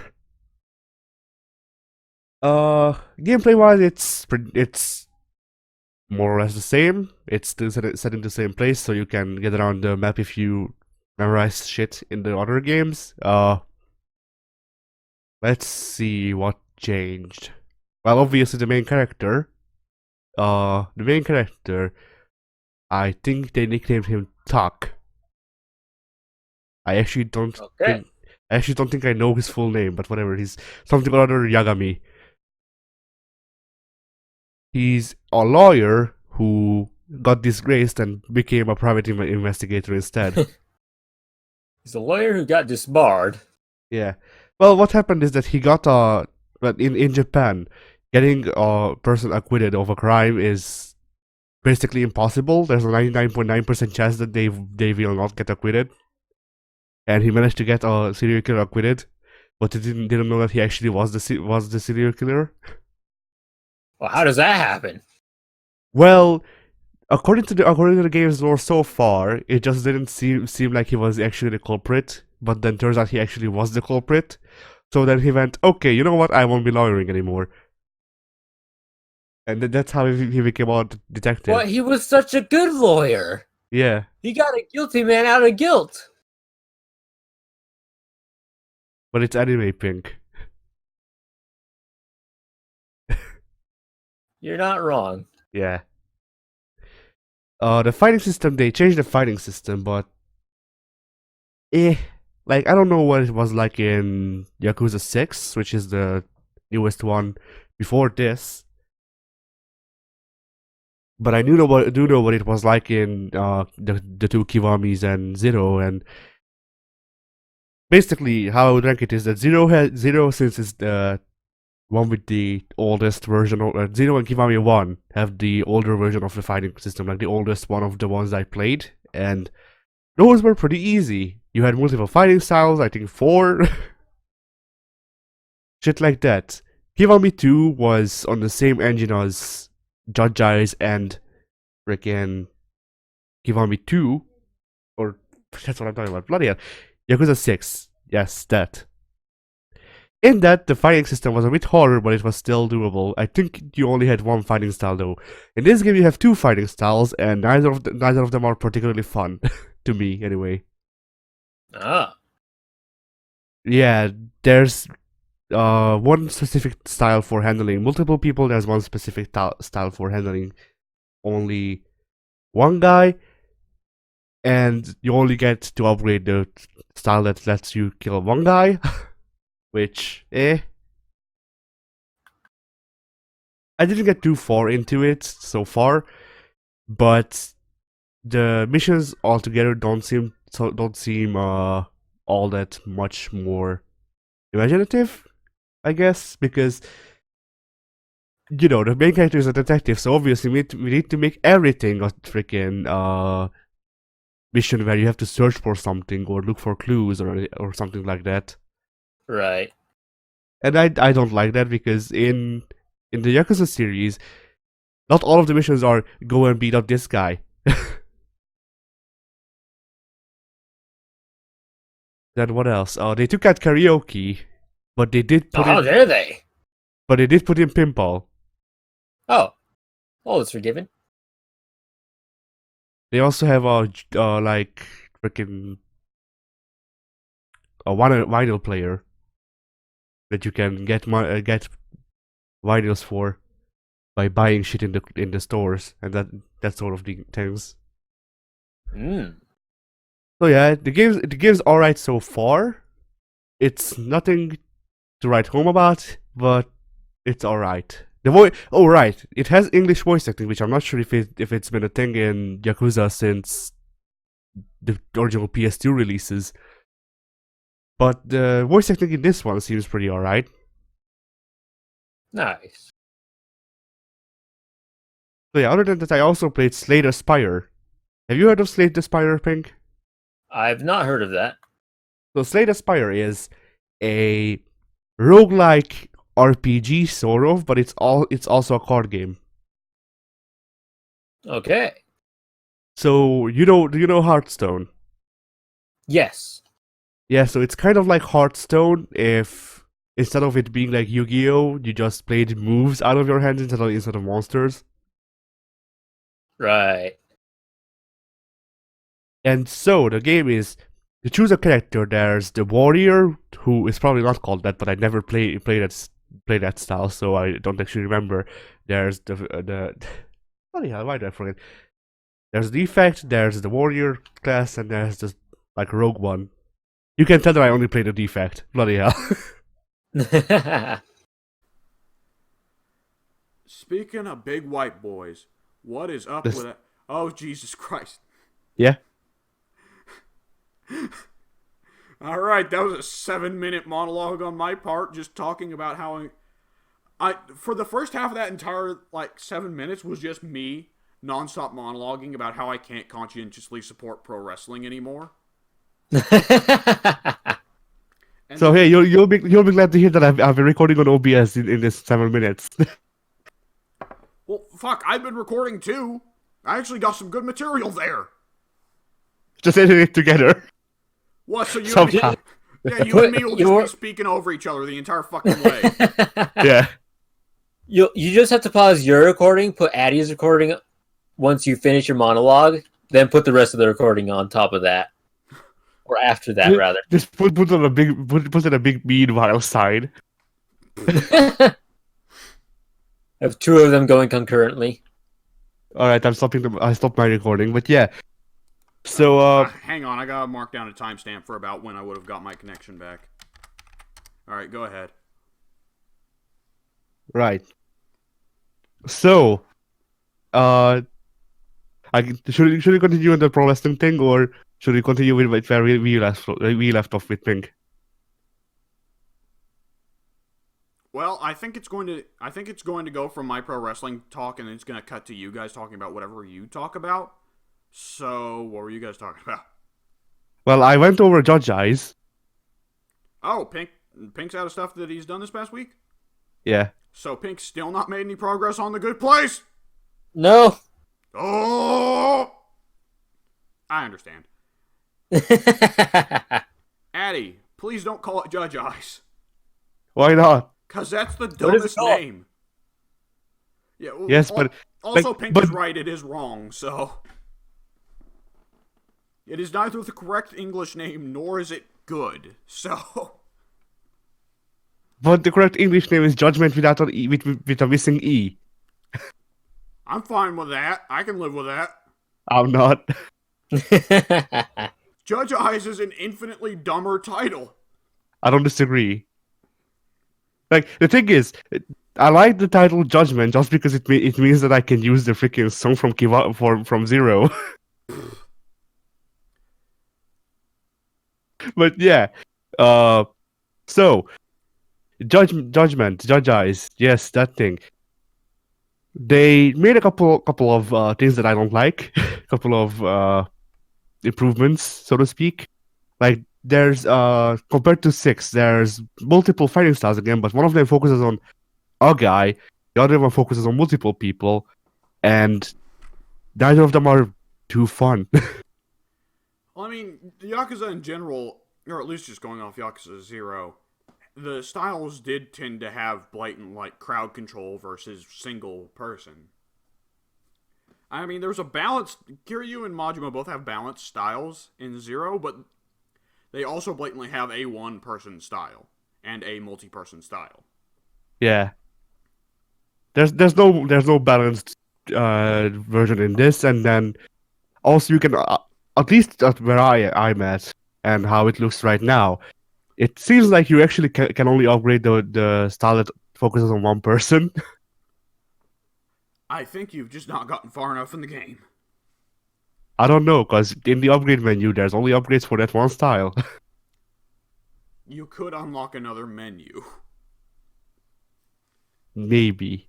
The thing is, you gotta keep in mind, Yakuza games are the types where you're like 100 hours in, and you're like, oh, I gotta be getting close to the end of the game now.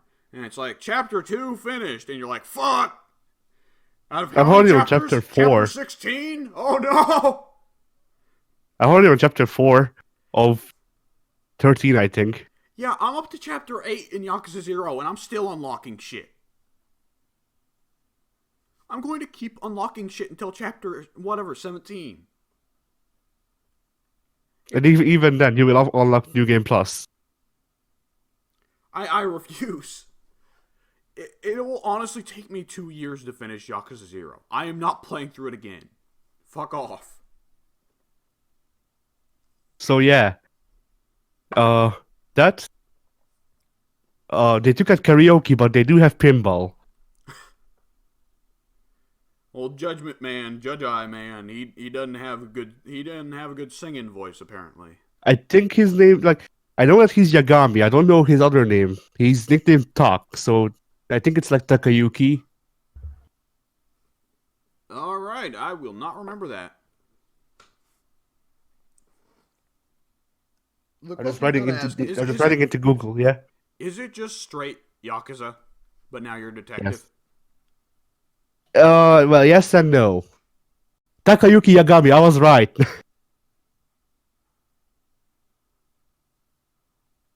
So, kind of, but not really. Overall, it feels a lot like Yakuza Kiwami 2, but then also the fighting system is not as fun to me, and everything just seems too focused on the fact that the main character is a detective, to me. Like, when I play Yakuza, despite Kiryu being freaking the Tojo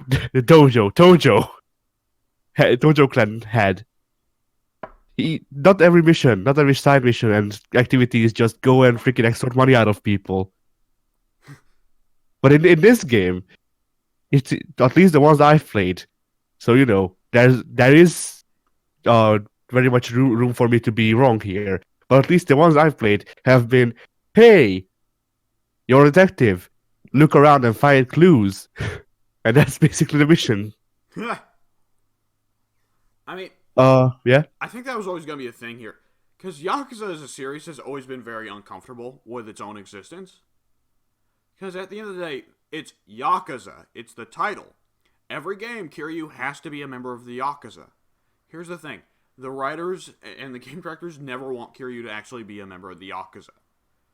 So despite being a member of the Yakuza, he has to be squeaky clean the entire game. And the side missions have to be irrelevant to the fact that he's a Yakuza. And just doing something else. So that they don't have to confront the fact that Kiryu is a criminal. Because it's Japanese culture, don't rock the boat, you know? Yeah. But Judge Eyes, since your character is a functioning member of society, therefore he is only going to be what his job is. So they can finally have your character do things without needing to confront more complex issues of, is Kiryu a good person despite the fact that he's a criminal? Or how does Kiryu even function as a criminal if he never commits any fucking crimes other than getting into street fights with other criminals?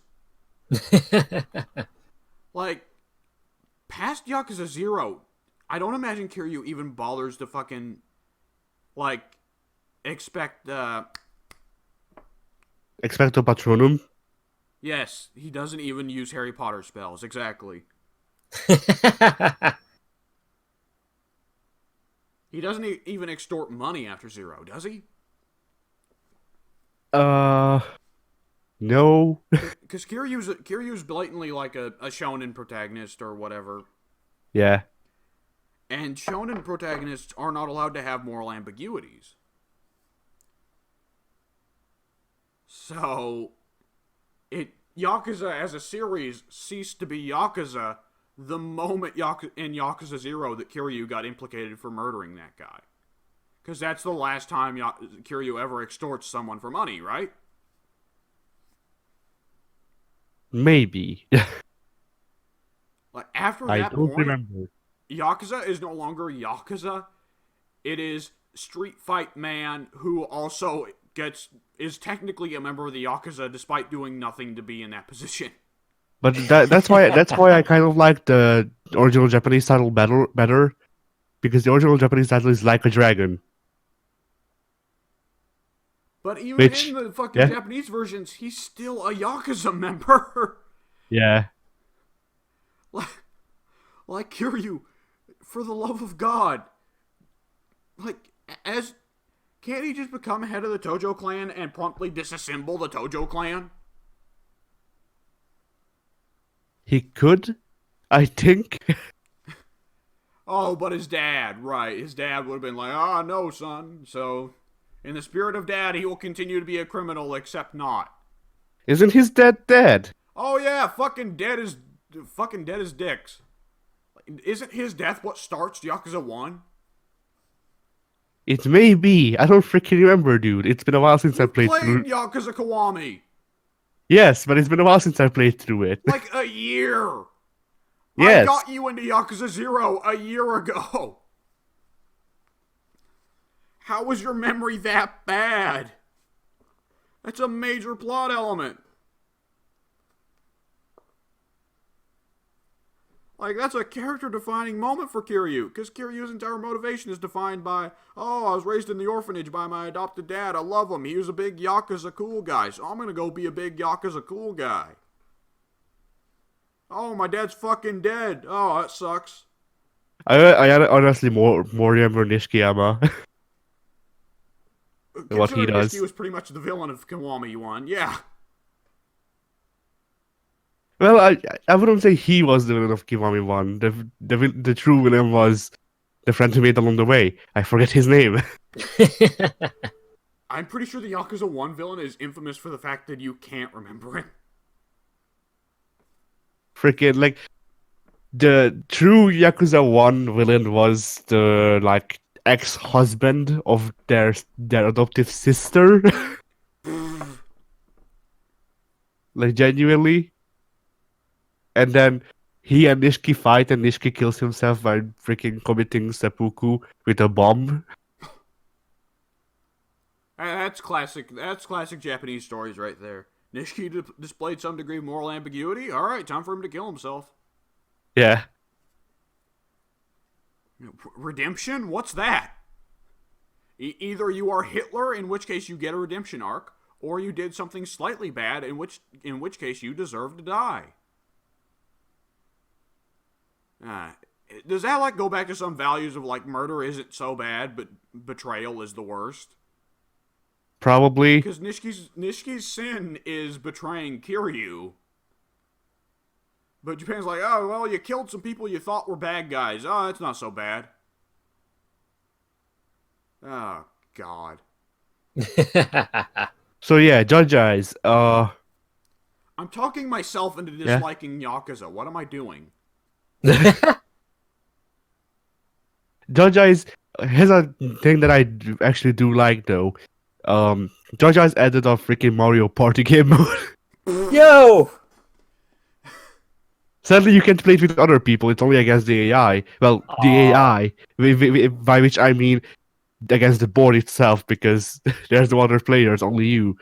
But there's this VR den that you have to go to, and with VR glasses, Yagami can play freaking a board game, and it's just Mario Party.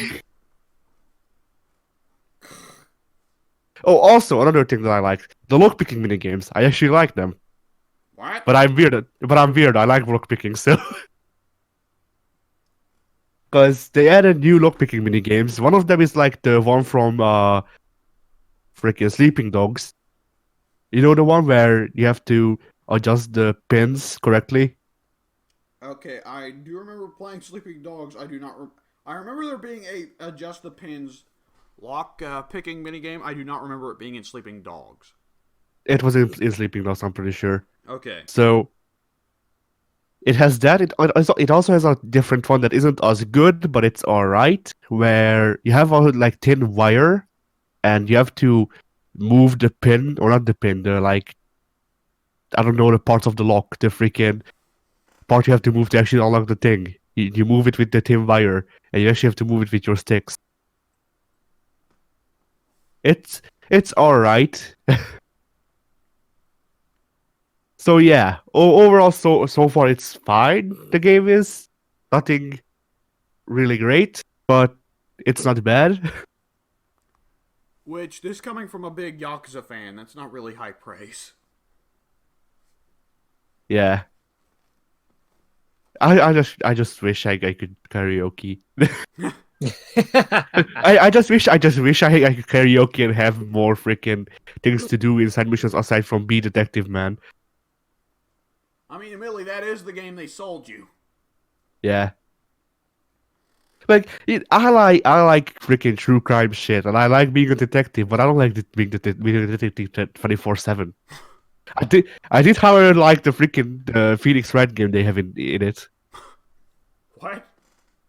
So there's this side mission where where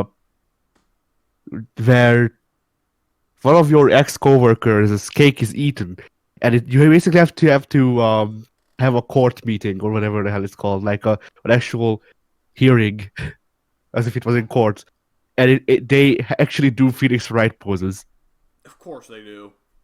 and they also yell objection. As you need to. Let me see if I can find a picture. No, that's fine. That's fine. That's fine. It's already going to take me long enough to figure out where to edit my monologue, so. Did you do anything else this week, Addy? Yes, I also played Slay the Spire. Slay the Spire. Is that a card game? Yes, sort of. It's a roguelike RPG, sort of, card game. I just call it a card game because you choose your attacks and buffs and just basically your moves through cards. So, Kingdom Hearts, uh, Chain of Memories? Yes, but more Final Fantasy like. Okay. By which I mean it's not an ARPG. You can't move around and shit. Well, that's already a move in the right direction, so. The less action in my RPG, the better. Please. Or, well, you know what? The more action in my RPG. Okay. With action RPG, let's say there's a median line of perfect balance. With action RPGs, that is where you want to stay the fuck away from. Either make it hard action or make it hard RPG. But do not make it perfectly balanced of both, because then you get Borderlands. So yeah, this game has three characters. One of them is the warrior class, of which his name I forget, probably the Fallen or something like that. There's the Silent, which is a roguelike character, and there's the Defect, which is a freaking robot. And all of them have their own unique characteristics, I suppose. The warrior archetype is, well, beefy. He has the most health, has the most defensive build options. You can make a deck. He has shield at all times, which shields usually break between rounds. They don't for him if you build him right. I wasn't entirely paying attention, and your internet went out for a little bit. So all I heard was you can make a dank ass shield. So Yes, kind of, yes. So you basically with the warrior class, you can make it because usually shields go away between rounds.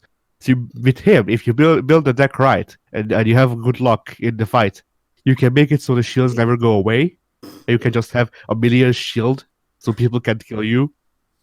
Alright.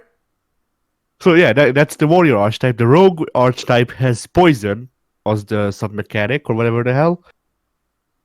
It's fun to me because you can just apply the poison. There's separate cards that make the poison more potent and shit like that after applied somehow. And I'm basically, gonna insert this. That's a unique form of chemistry right there. I'm gonna make this super poison with these two ingredients. This death weed and this I don't need another ingredient. Now first I'm gonna inject the death weed directly into your veins, and then I'll inject the second ingredient directly into your veins. Chemistry. No. It just works. No. How they do it is that, like the character throws a poison vial on the enemy, and the enemy is poisoned, and the character is like, my poison was stronger, and then the poison actually is stronger. That's a power of. Oh damn it! The placebo trick. That's what it's called. Yeah, the placebo effect. So that's, and then the Defect, which is my favorite character right now. Their whole thing is summoning orbs that do their bidding, but they are like sort of rooted in the elements. So like you have electricity orbs, they summon lightning. You have ice orb, shield. You have plasma orbs. They don't do jack shit as far as I can tell. Plasma There's orbs, also, it does literally nothing. yeah. That's the movie There are dark. description. There's also darkness orbs, which darkness orbs are weird because usually most of the other ones can be like if they have a noticeable effect when taken out of the queue. Like basically, the defect is Invoker. Yeah. So you have a small picture of him. But yeah. You So still have whatever. your opponent, and your opponent now has the Invoker control move set. Congrats! You now need to craft your fucking cards. Good luck, nerd. Well, yeah, you basically have to craft yourself the freaking orbs and shit. But yeah. So with the darkness orbs, they're weird because usually the orbs, whenever they're taken out of the queue or whenever there's a condition met, they trigger and they do an effect. Aside from the plasma orb, which once again I haven't found out how to use yet. The darkness orbs, they don't. They just multiply by a lot of numbers, and then when they get triggered, they do that damage flat. So like with the lightning orb, say you have a lightning orb. The lightning orb does 3 damage at base. Well, every time that either you have a condition meeting or the lightning orb comes out of the queue, the enemy gets struck by lightning for 3 damage. With the darkness orb, instead of that, you just have to clear it. There is no condition to be met for it to trigger. You can't trigger it aside from erasing it from the queue. Huh. All right. Yeah. Talk about the actual gameplay. I find it fun. I've played nothing but that today because I was like, well, I'm gonna go and play a bit of Slay the Spire and then I'll move over to Judgment, and then I never did move over to Judgment. Yeah. Well, that is always a wonderful feeling of like, I'm going to play a lot of games today so I can get a lot of games done. And it's like, oh, I just played one game a lot today. Fuck. Yeah. So that the game has 3 levels, so to speak. It has 3 acts, more like, where you advance through the procedurally generated ranks, just getting random encounters and fights and shit like that, with a boss at the end. I think there's 2 or 3 bosses per chapter, and then after the 3rd chapter, you go up against the Heart of the Spire, which that's not actually a fight. The game just calculates your highest damage, and it's like, okay, either you did enough damage to kill it or you didn't. Really? That's weird. The Yeah. final boss is just a repeat of your highlight. Yeah, the final boss is literally just a stat check. It's a high score screen. Yeah. Did you pass the score? No? Alright, back to the start. And it's a roguelike, so I assume if you didn't do well enough by the time you get to the heart, it just owns you, right? No, well, yes, kind of. Well, what happens in the final fight is just the heart is just there. You do, like, according to the text, you do your all of your moves, but none of them are shown. The game tells you the damage number, and it's like it either goes, okay, this was good enough. The spire is dead, and then you get booted back to the home screen, or at least that's what I assume because I have not reached this point yet. When you lose, the game tells you your damage number. It goes, you did all you could, yet the heart still beats. You feel your consciousness slipping, and then you just collapse, and that's how it ends. Okay, now this being a roguelike, is it like a hard roguelike where... Now when I say hard, I don't mean in terms of difficulty. Is this like a soft roguelike where you get to retain some stuff between runs, or is it a hard roguelike where when you die, it's back to the beginning? Well, it depends on your definition of retaining stuff. Because technically, you can unlock. Well, the more you play your character, the more cards you can unlock for them. So technically, you do retain the chance to get those cards, but you don't actually retain shit. Like, it's not a given. You don't get anything aside from the base thing that you got at the start. Because all of the characters have a base relic, which relics are these things that you can get for better chances or shit like that. So it's like there's a relic to make it so there's less of a chance that on a mystery level that you will be faced with enemies and shit like that. There's also relics that give you confusion, which confusion is probably my favorite gimmick like this, because this being a card game, you have your summon scores. When you're confused, the summon scores are just randomized. So you can have this 0 summon score card cost 5 freaking points of summoning thing. And you can also have this 10 summon score card cost jack shit. And this has happened to me multiple times, and it's the best. I love it. I actually prefer to play the game that way.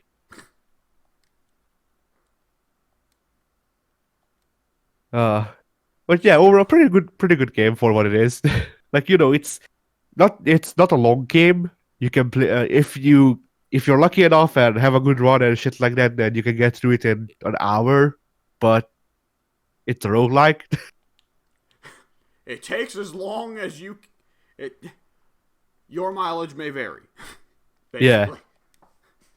But What the I'd say hell? for I beat that game in an hour. Oh, well, it took me about 150. but yeah, for a small little shitty indie game, it's pretty fun. Would you say you're having a better time with it than with Judge Eyes? No, Okay. there's a difference in scoring to me. There's also the fact that I've been following Slay the Spire since it was in like early beta. So obviously I would know more shit and just like it a bit better when I finally get to play it. Well, I mean, But are you saying that you only like Judgment better because it's a AAA game? eh, kind well that I'm and not also sure what you because mean by like there's a different score. I view indie games and well basically it's that I look at it with a freaking thing of I just had the word in my mouth. Bloody A different the scale? yeah, I basically weigh them on the number of things you can do with them. In Judgment, I can go freaking drone racing and go play freaking Mario Party, shit like that. In this game, it's only this one mode, but this one mode is good. Heh.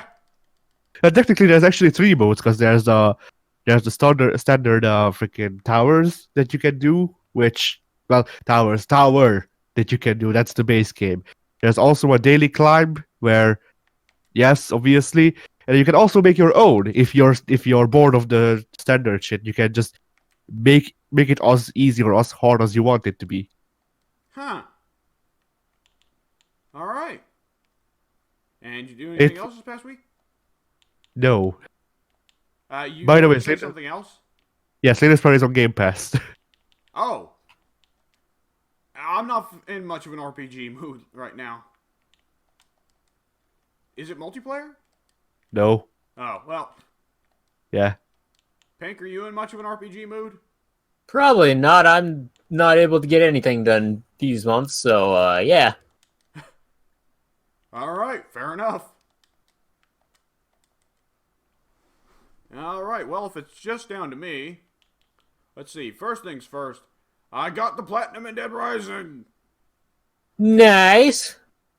So I found out what my issue was with the Transmissionary trophy, which was the one that was being problematic for me. So the Transmissionary trophy is basically to answer every single mission notification you get from Otis. And before, I thought for sure that it was, on some level, just random. No. There is a certain level of missions you can have active at a given time. So, that was my mistake. Now the question is, how do I fix that mistake? I need to track down the people who are filling up my mission log and fucking kill them. Oh, I was right. So after doing the Savior trophy, where I had to save every single person, I am now walking into their homes and just fucking murdering them.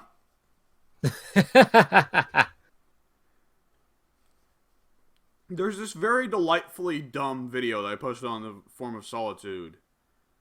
The Gandalf Executes Order 66, I believe it's called, right?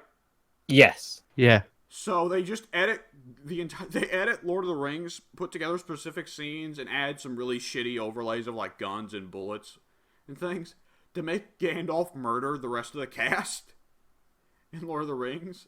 Of course, after Emperor Palpatine demands he do so.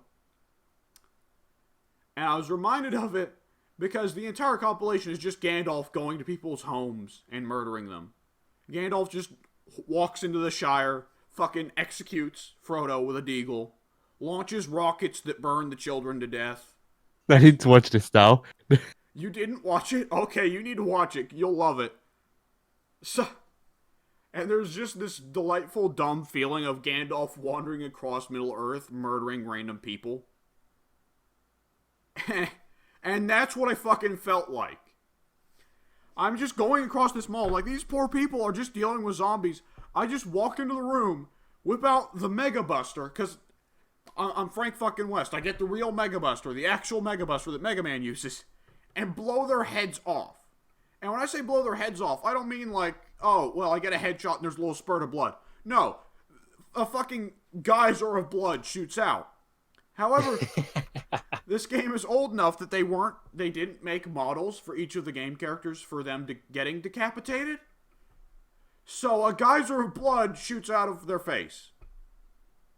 Because they use the same geyser of blood from decapitating zombies who can have their heads pop for survivors whose heads cannot pop.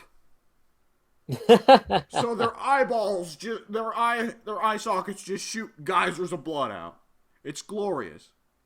And I don't even do it for like any purpose other than getting them off my mission log. Like, I don't steal any of their shit. I don't have any personal grudge against them. Well, I have a personal grudge against a few, but that's another thing entirely. I'm like, well, Otis won't call me if he's expecting me to save some people. So I'll just get them out of the way right now by walking in and shooting them.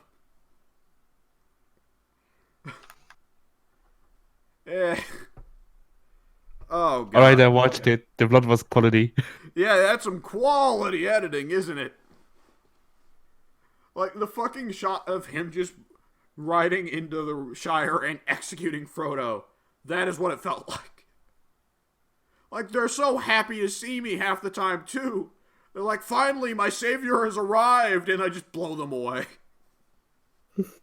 The only salvation is death. Oh, man. But hey, I got that trophy. And I was going for the other trophy I was missing at the same time. The last trophy I was missing. Psycho Collector. You get it for taking pictures of 10 psychopaths. Reach the end of it. Fuck no. Did not get it. Turns out, taking pictures of their corpses doesn't count. Oops. They should have called it Psycho Crusher.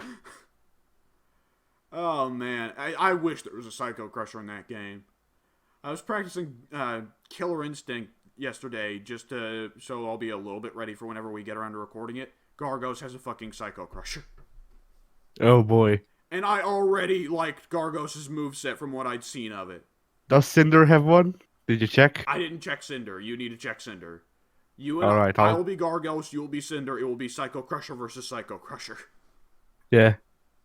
We play Warframe in Killer Instinct. Yeah. Anyways, back to Dead Rising. I got through all that stuff, played through the game again, and my god. So way back on the Xbox 360, I probably played through Dead Rising 8 times? 9 times? I think 9 times. On PS4, I have probably now played through it. Because here's the thing.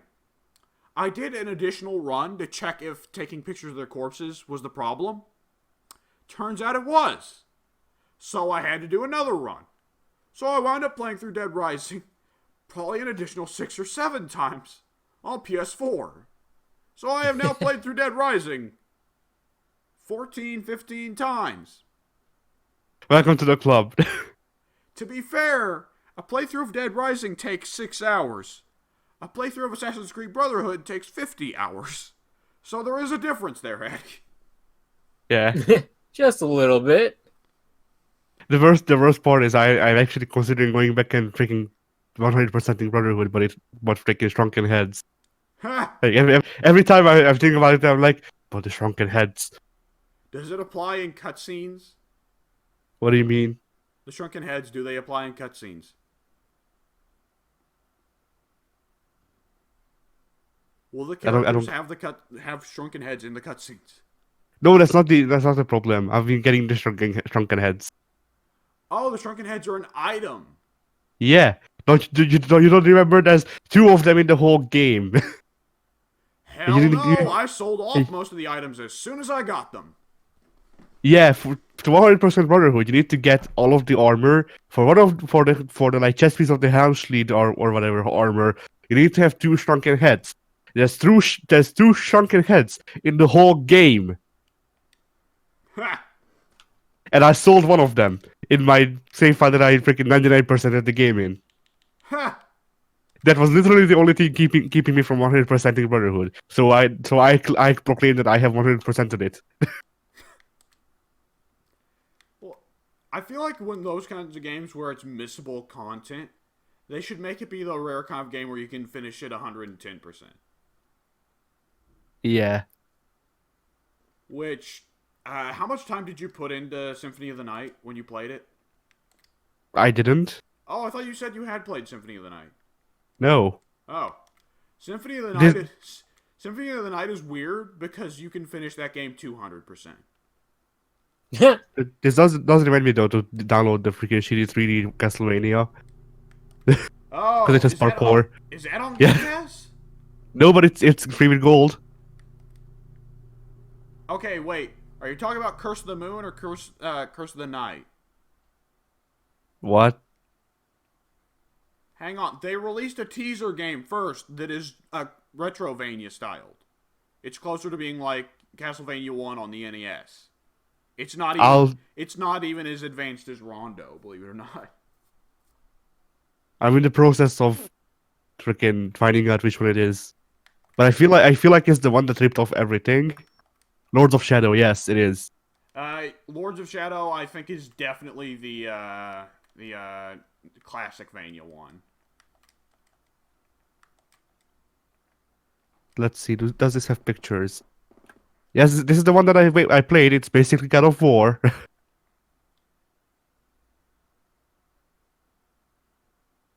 This game was weird. This game was weird Wait, because have we been talking about yeah? Bloodstained or Castlevania? Has my brain auto-completed Bloodstained over where you said Castlevania?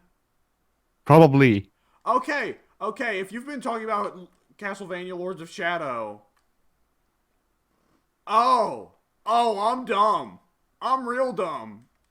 That should have occurred to me that there's no Bloodstained Lords of Shadow.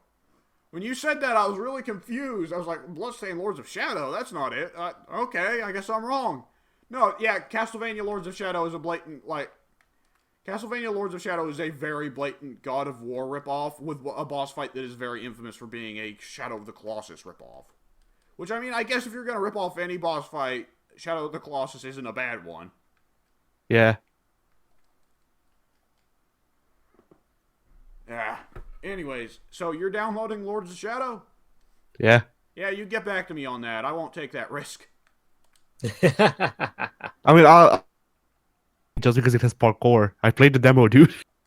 Jesus Christ, is it really that simple? I mean, no, but I remember the freaking fighting being I don't just want fighting, though. I want good fighting. Is that so hard? Probably, actually. They're purists in different parts. Yeah.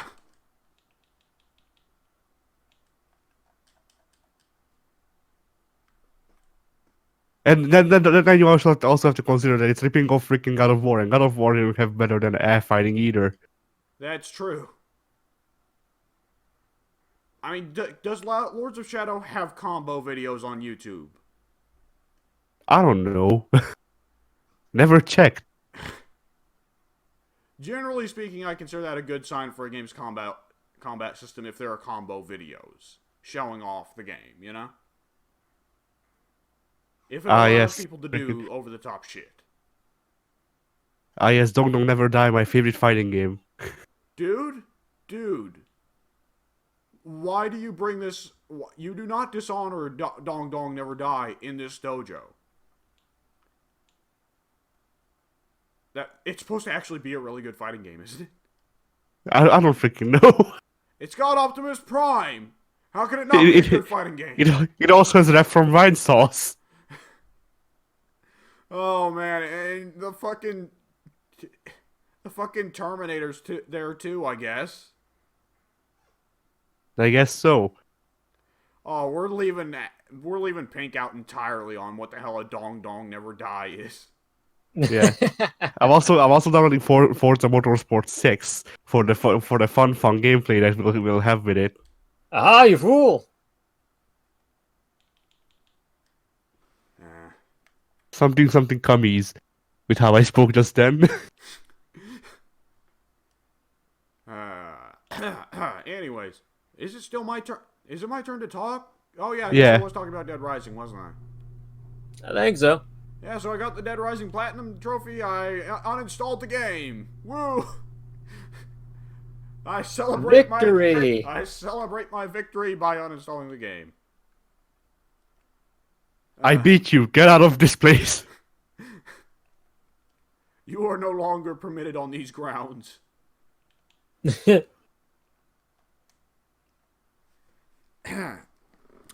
I also played several fighting games with Addy. I played BlazBlue with Addy. Guess what? BlazBlue's not great. And Guilty Gear got torched. Oh, did we lose the Guilty Gear recording? We did. Oh, now that's really sad. Because of course the good fighting game video gets torched. It's Arxis. It's Arxis. They're doing it. Because the other good fighting game videos that always get torched are also fighters. Fucking. But BlazBlue stays. Yeah, BlazBlue stays. Arxis premise BlazBlue. All the complaining I did about BlazBlue, they're like, you what? You done what? Oh, God. I mean... So yeah, we'll have to reshoot Guilty Gear. Are you sure you didn't delete the footage just because I beat you? Yeah. I think that's one of the only times we're ever going to get on recording of Addy being salted, one of us. But with that said, yeah, BlazBlue fucking... I'm just not a big fan of its system, I guess, probably. I don't know. The Hazama fight was alright. I mean, yeah, I guess. It wasn't too big, though. It definitely wasn't Slayer versus Johnny. Yeah. There are characters who I like in BlazBlue. I mean, once I figured out Tager's command grab, the match was over. No. Once you figured out Tager's freaking pulling me in, the game was over, or the match was over. I think he just does that on his command grab. Oh. And not only that, I think if I remember correctly from the time I did try to practice with BlazBlue, he can combo his ground command grab into an OTG command grab. So, yeah. Apparently that's one. Google search was right. BlazBlue Taker overpowered. Yeah, no fucking kidding. That's the sound of Iron Tager beating Pink's little sister right now. What the heck are they doing out there? That's a good question. Tager has arrived. He's on his journey to beat all the young kids. Just like he did with Carl. You gonna learn today. Oh my god. Addy, have you seen that video of Justin Wong? No. I actually just saw it last night. There's a video of Justin Wong. Oh no, I know. Welcome to the real world now. Welcome to the real world now. You gonna learn today. Pink, there is a video of like Justin Wong, who is like one of the best fighting game players on the planet. Like, you've seen Evo Moment 37, right? Where there's the big Chun-Li move where she does all the kicks and Ken parries all of them. Right. Okay, the Chun-Li in that match was Justin Wong. I'm not wrong on that, right, Addy? I don't know. I'm pretty sure that's Justin Wong. He's one of the best in the world. I forget who are in the freaking moment. I just know the moment's number. Daigo. Daigo is definitely the Ken. I can tell you that one. Okay, so I did remember it right. I just didn't want to say it and be wrong. Oh god, now I gotta look it up to make sure I'm not wrong. But basically, Justin Wong, one of the best in the world. He was playing in Mortal Kombat X PUBG matches, right? Just against whoever the matchmaking system set him up with. It set him up with an 8-year-old kid who had a mic and was very audibly 8 years old. And like saying, "Oh geez, you're gonna beat me, go easy on me, please go easy on me." So Justin Wong picks the spammiest character in the game, Jax with a rocket launcher, and just zones him out hard with one move, just the rocket launcher, repeatedly, throughout the whole match, yelling, "Welcome to the real world, you gonna learn today!" Oh god. That's perfect. I need to link you the video after all this. It's just so fucking good. So anytime you beat a kid in a fighting game, now you just need to say that. Okay, yes, Justin Wong was playing Chun-Li in Evo Moment 37. All right. Anyway, yeah, I mean, BlazBlue's got some characters that I enjoy, but given that the only ones I really enjoy are Hazuma, who pretty much already is replicated by Baiken, and Tager, who is pretty much already replicated by Potemkin, I don't really care to see them continue going. Because, I mean, Tager's OP as shit, but at the end of the day, I'd still rather play as Potemkin. Because it's always a good moment when Potemkin gets a Potemkin Buster. Yes, for the ones I like, aside from freaking Hazuma, Terumi's fine, but he doesn't really bring a lot of interesting shit to the table aside from having freaking command grabs on Hadouken motions. So there's that, and then there's also Hawkman, which it's Hawkman. Yeah, does Hawkman bring anything unique to the table? Yes, his whole freaking reverse or parry mechanic rather. I mean, really, everyone should have parries, so... Well, yeah. Yeah. But if we're speaking in terms of the counter system, right? Where Yeah, that's what I'm talking about. Doesn't Baiken have counters? I think she has one, but I'm not sure. I need to check. I think she's got two. One for high, one for low. Oh, yeah, probably. I'm actually opening up Big Zard and checking Baiken's moveset right now to make sure I'm not crazy. But someone in Guilty Gear has a counter. I know that for sure. But... Huh. Did Hakumen not have, like, a system where he has to build up glyphs of some kind, and they were, like, kanji? Yeah, you have to build up, like, points, and the more points you have, the better supers you can do. Right. Instead of a normal super meter. Do you want to hear something I don't think you're going to want to hear? Yeah? Jam indicates that. Jam replicates that mechanic. I didn't like the mechanic anyway, so... So basically, you've got Hakumen. Okay, I am playing Baiken right now. Baiken does definitely have just Hakumen's counter mechanic. Alright.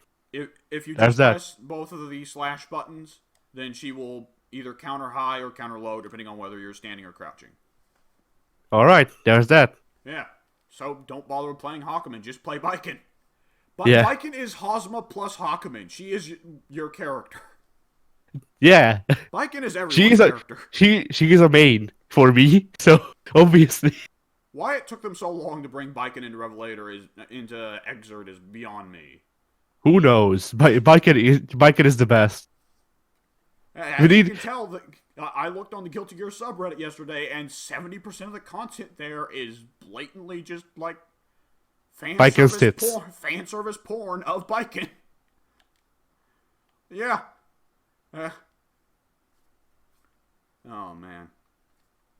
I mean, what about Bunghole Shishigami?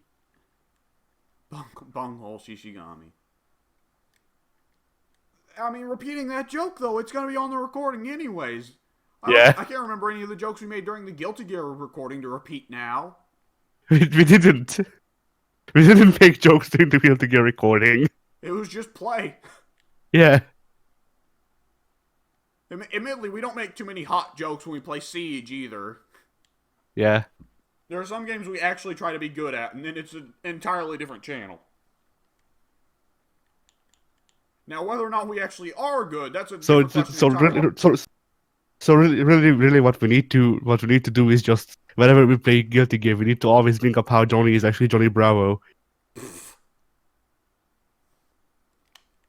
Oh man.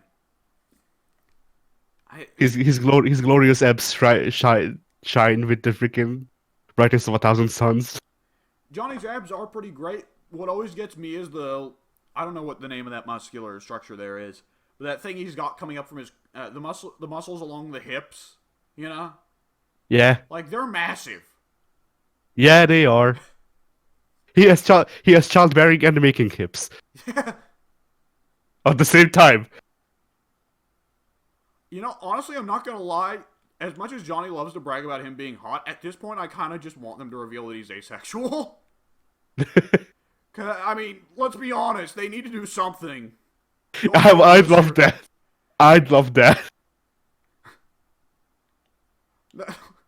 Like someone's like one of the Elfelt. Yeah, Elfelt Valentine's like, hey, Johnny. And Johnny's like, what? You.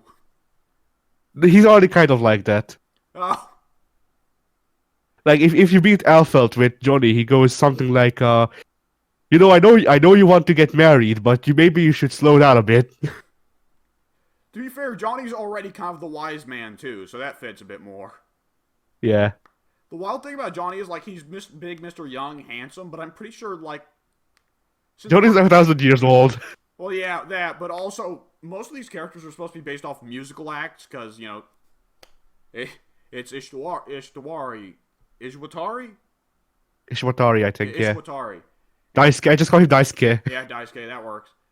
Because almost all of the characters, like, Ixard lightened up on it a bit, but most of the characters are supposed to be based off musical acts, and Johnny is supposed to be Johnny Cash.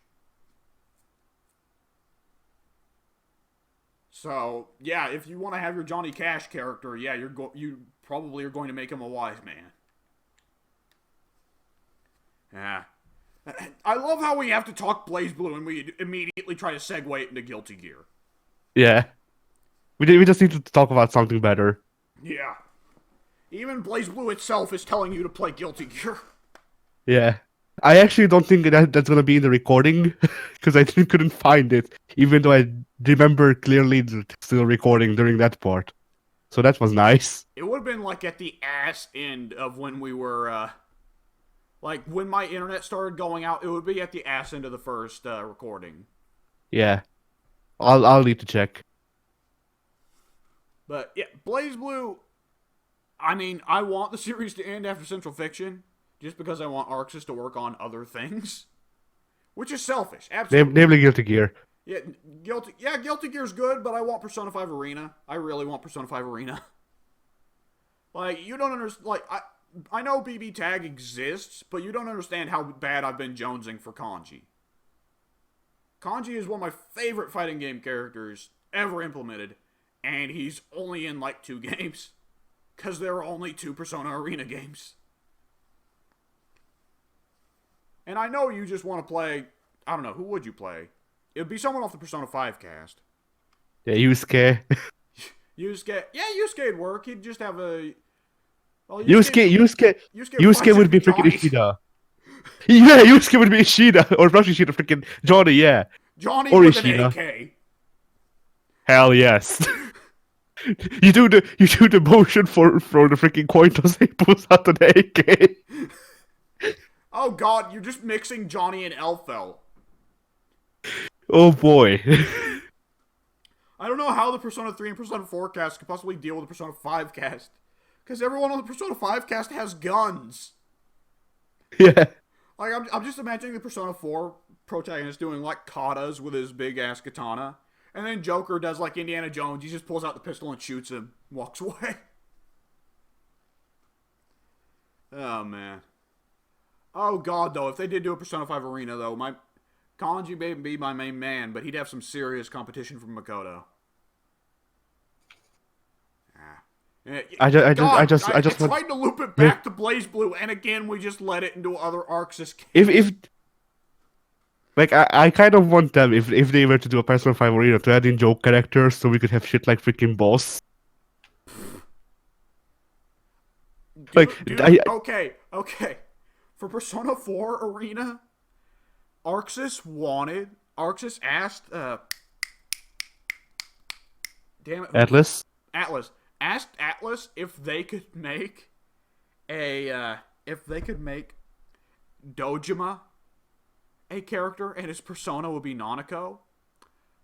Now, I don't know if you know anything about Persona 4. Dojima is your character's uncle who functions as your adoptive dad, who does not have a persona, cannot enter the shadow world, doesn't know about any of this shit, and Nanako is his daughter, your character's cousin, who is about 5. Oh. Arxis was like, we want to make this character who is just a dad, and his persona is this little girl, and this will be our fighting game character. And Atlas was like, fucking what? I want him to add in boss, but he's actually just Faust. Like with the gigantic freaking scalpel and shit. He He's throws all different he's flavors of coffee at you. yeah. He's also 30 feet tall. Oh, God. Oh, but they'd have to have a catchy. Oh. Oh boy, yeah. A Never mind, catchy. I don't want Persona 5 Arena. All the regrets immediately. Please, no. No more waffles. Not today. Oh, Jesus. Okay. Back to Blaze Blue. Just hit this note real quickly before I move on to something else and forget. Blaze Blue has very creative characters in some cases that I would like to see transformed into Guilty Gear characters with better designs. And then also Boom Squirrel Girl. So, don't just have Carl Clover and Guilty Gear, obviously. Or if you're going to have, or fuck it, just have Guilty Gear versus Blaze Blue, which is what they should have done with Cross Tag to begin with. So here's the thing. Arxis and the fans have both asked Daisuke to make freaking Guilty Gear X Blaze Blue. And he's like, nah, I refuse. Until I finish Guilty Gear, there's not gonna be another spin-off. Huh. That's fair, So- because all the Guilty Gear spin-offs sucked, so... Yeah, so basically the stance on Guilty Gear X Blaze Blue so far is he'll allow it once he's finished writing the story. I mean, didn't Blaze Blue reach the end of its story with Central Fiction? No, I mean Guilty Gear story. No, I'm asking about Blaze Blue. I don't freaking know. I think it did. I think Daisuke is one of the few people who actually intends to finish his fighting game franchise. Now, with that said, I don't respect want that. Guilty Gear to end as a series, but absolutely just keep it going with dream matches. Yeah. Like, after Guilty Gear 2020 comes out, and, that one will probably have an updated version that comes out in 2022 and 2025 and all that. And then in, I don't know, fuck it, 2029 or something, just give us Guilty Gear Dream Match with all the characters. I can't imagine what a 3D version of Cliff would look like. Both Dr. Baldhead and Faust Okay. in the same game. Please, no. Oh, God, remember KOF 2002 when there were, six Kyos? I do. I have KOF Yes, 2002. sort of. I don't have it, but oh boy. It feels like half the fucking roster is Kyo. Because even Yori is basically Kyo. Shingo is basically Kyo. And several of the, Illuminati-type guys are clones of Kyo, who share several of his moves. And then there's that chick, what's her face, the magic chick. Kula? Not Kula, Kula is basically K. Oh, right, K-Dash is a clone of Kyo, and he shares some of his moves. And then Kula is a clone of K-Dash. Half that fucking roster is just Kyo. I also K-Dash was a fucking clone of Kyo. I also just want to note how Kula means diarrhea in Hungarian. Oh, that's not nice. Yeah. Kula's actually okay. One of the only waifu characters who isn't the worst. I disagree. I dislike her very much. Her sprinting animation is her ice skating. How is that not great? I'm sold. I'm a fire elemental guy, dude. I'm fire and lightning. I dislike freaking water and ice, I guess. How dare you? Because those are my elements. So what you're telling me is next time we play Guilty Gear, I will only play Mei and use all of the dolphins. Yes. To put this in perspective, Pink, there's a character in Guilty Gear whose entire thing is their attack is like a charge forward, where a dolphin comes up from the bottom of the screen. Even if you're in the sky, a dolphin comes up from the bottom of the screen, and your character rides it into the opponent. Like cavalry. I'm sold. Yeah. Yeah, W and I are trying to figure out a plan on buying your PS4 and Guilty Gear. A plan entirely dependent on public donation. That's or me getting rich from freaking printing shit. Oh, what's that? I printed the next U.S. election? Oh. Oh, what's that? I printed money? $2 million of hush money? Well, don't mind if I do. Thank you, Mr. Putin. Oh, man. Yeah, I look at this cast, and we've got Big Boob Samurai, we got Business Ninja, we got Dolphin Cavalry, we got Faust, who is Faust. And I desperately don't want to tell Pink anything about Faust. He needs to find it out. We need to record him finding out about Faust. Like, Pink, you will absolutely love Faust. He will become your favorite fighting game character. Let's see who else. Leave Captain Oh, Cold in the freaking! dust. Leave Siegfried in the dust. What about Faust is the Ito? new main. What about Ito? I don't know. I'm not sure. Ino's playstyle is too weird. I think it kind of overrides the gameplay aspect. I mean, the character aspect. I mean, Baiken's thing is like she's casually who she is, whereas Ino, it's in your face. She's rubbing it in your face, whether you want it or not. She's also rubbing herself. Yes, at the same time. And God, Ino gets rapier with every game, doesn't she? Yeah. At least they toned down some of the stuff with her. Her win quotes in X2 were just plain silly. God, I didn't get to say what I wanted to say about BlazBlue. Fuck me. Okay. We will never escape BlazBlue. Quickly. Carl Clover is interesting, but I don't like the character, except he's got the cool gadget shit, but whatever. Who else was interesting? Rachel is interesting. I'm struggling here. Who's someone else that doesn't suck out of BlazBlue? Like, well, let me change that. Who's Takaoka or whatever her name was. Takaka, yeah. But, I mean, Takaka's kind of just a Blanca. I mean, I like her, but I don't know that she's really interesting. What I mean is, what are interesting character designs out of BlazBlue that would be interesting to see Guilty Gear handle them better? Because I think Guilty Gear could handle Carl Clover or... I just said their name. Carl Clover or Rachel much better than BlazBlue handled them.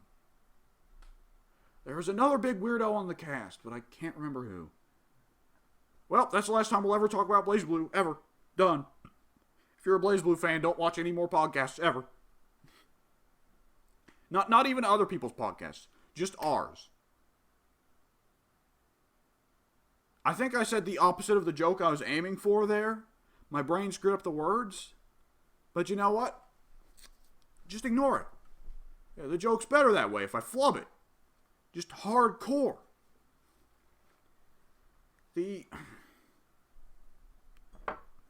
I can't even remember what other characters there were out of BlazBlue I even found interesting. I mean, I guess the magnetism mechanic was kind of interesting for Iron Tiger. But at the same time, it by itself, like, it made Tiger really, really good. I don't know how well it fit with Guilty Gear. Because BlazBlue, on some level, did have stuff that was just ridiculous like that. And I know Guilty Gear's got some silliness. It certainly does. I mean, Jesus, Jacko exists as a character. But not quite anything in your face as that. The son of a bitch, who was it out of BlazBlue that I found interesting? For a time I thought Bang, but now I've actually played Guilty Gear Exard, yes, Exard, there we go. And I've played Answer. Like, yeah, Answer is Bang, but better. So, I don't know. Can't remember it for the life of me. You know what? Whatever. I'll move on. I'll talk about something else that I did this week. So, guess what? I got to play Guilty Gear Exard. A shocker of the week, I know. Really is. I'm not going to talk too in depth about it, because Addie's not here to talk with me. But I will say, like, Guilty Gear X2 I enjoyed quite a bit. I never got to invest as much time into it as I wanted to. Hell, I don't think I really even invested much time, meaningful time at all with anyone other than Slayer and maybe Key. But Guilty Gear X2 was a fantastic game. And even just picking it up as someone who more or less did not know a lot about the game, or had only a little bit of practice with the game for playing with Addy, it was a fantastic game. Despite how crazy, over the top, and fast it was still somehow, fun for casuals, for people who are new to the game. And Ixard continues that trend. It's strange, because I played Ixard on PC. I bought it on Steam for, I don't even remember. And at the time, I got antsy about the fact that I couldn't do certain combo trials, figured I was too bad for the game, and refunded it. But playing it now, again, like, even if I'm never, pro level, even if I can never really get air comboing down like I really should, it's not the end of the world. This is a fun game regardless.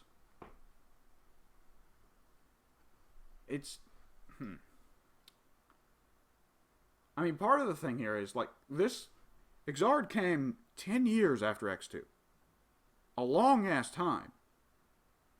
And with with the new members of the roster, you kind of look at them and you worry a little bit, like, oh, now these guys, they might not be so good. They might kind of be rather weak additions to the roster. Because, I mean, the new additions from Overture weren't that great outside of Sin. And you can see right here in Ixard, the developers agreed Sin was the only good one, so he was the only one they kept. I mean, there was the weird owl hawk scientist thing, but he's not even a fighter. He's a story character or something like that now, I think.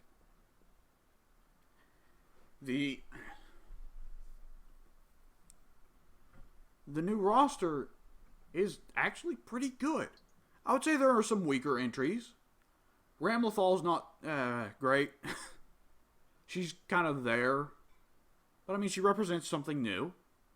And a fighting game always benefits from new playstyles. Bedman is a lot of fun. Now, of course, nobody plays Bedman because he's weird as all hell. But he's there. And it's an alternative playstyle. The more options in a fighting game, the better. And Guilty Gear is kind of the king of that.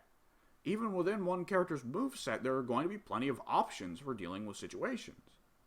Makes it for an interesting mind game, even for people like me and Addy, who aren't, pro level at the game. Who are just kind of okay at it. And I mean, I guess Kum Hayun isn't spectacular either. He's just kind of big kung fu man. But I can look over the other new additions. Like, Sin, well, I count Sin as a new addition because fuck Overture. But Sin is great. Elfelt is a lot of fun. Jekko is something new and wild and different. Answer is funny as hell.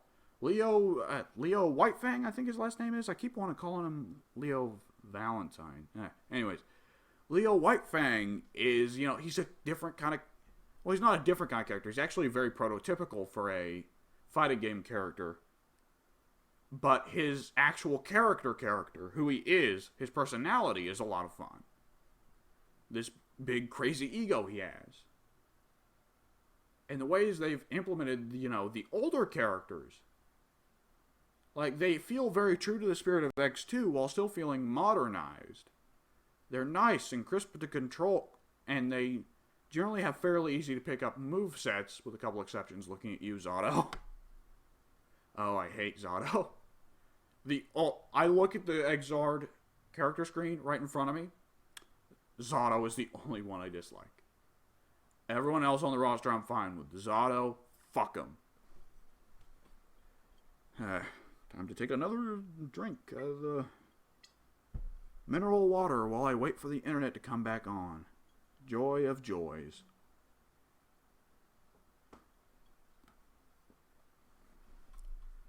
I mean, Ixard is so good, I don't know that... I mean, I'm getting in late on this, obviously. The original Ixard Sign came out, 5 years ago? 6? I almost want to say Ixard Sign did come out in like 2013. So I am getting in late on this.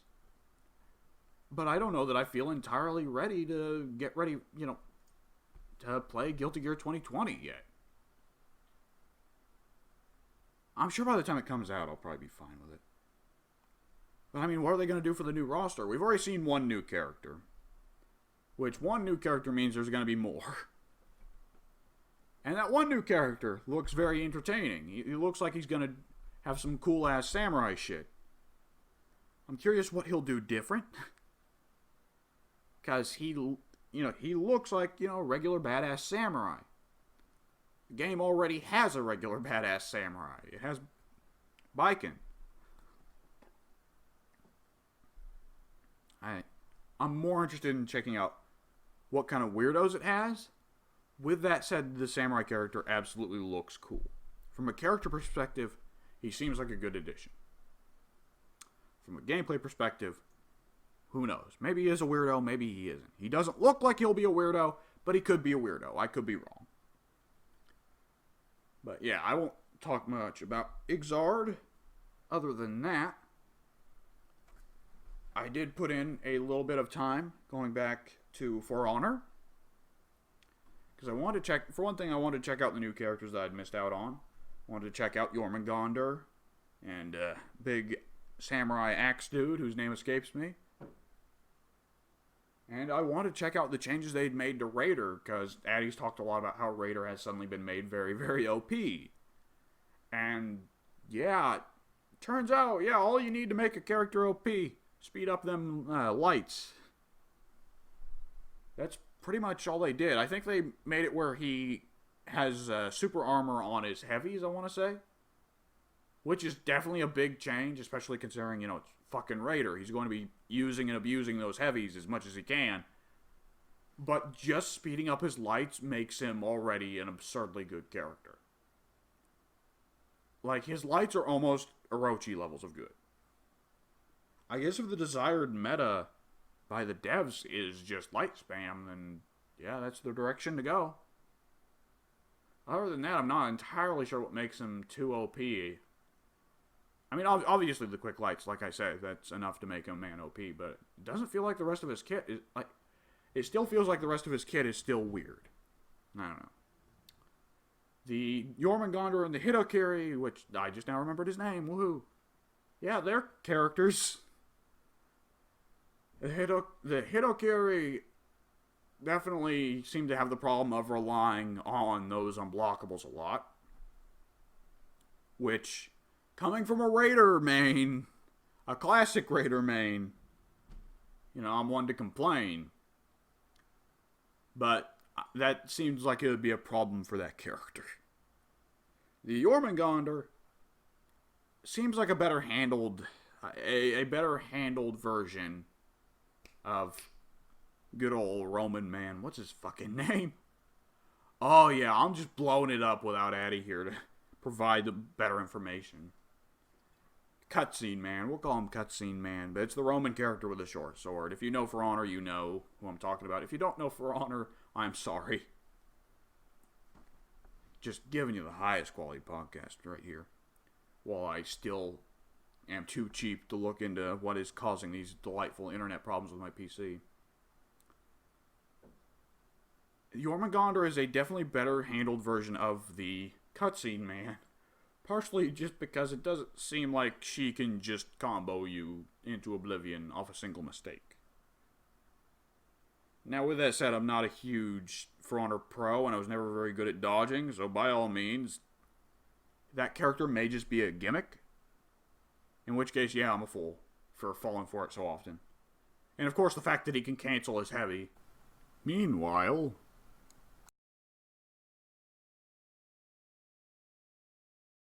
Alright, speak. Speaking. Okay, recording is going, maybe. If it's not lying to me. If it's not lying. That's very reassuring. Right, so what Dobja was trying to say, that will definitely be on his side, and I will repeat now, is that there's a couple of interesting characters in BlazBlue, the whole 5 of them, that we wouldn't mind seeing in Guilty Gear. And that's about it. Very nice. Now I'd ask WR what he did, other than Blaze Blue and Guilty Gear, but he's dead. He went AWOL.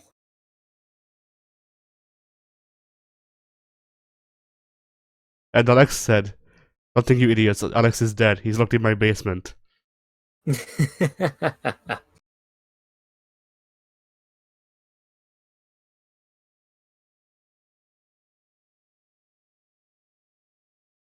Well then, where do we go now? With this, I have no idea where to go now. we're kind of locked Alex in was here. like the last thing we had. Yeah. Uh. Uh. Uh.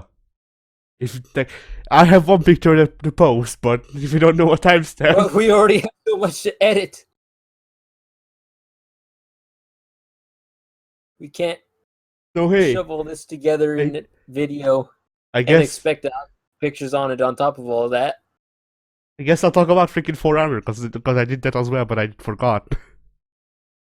All right. So hey, they added glowing eyes effects, so you can do memes now in real time. Oh, Base Daddy. Yeah, Base Daddy. All one of our viewers will not get that. But yeah.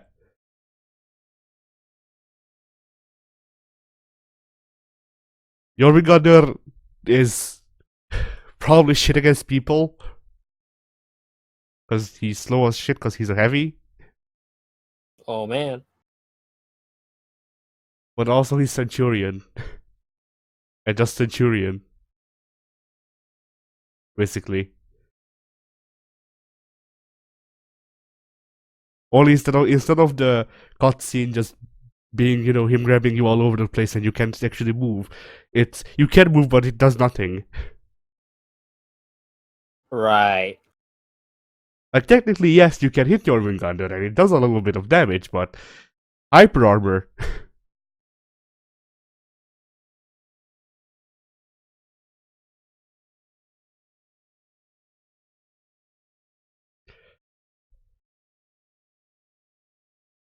What else? Freaking.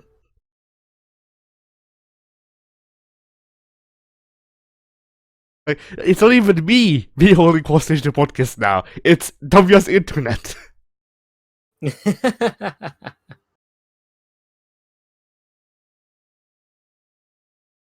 Where do we go from here?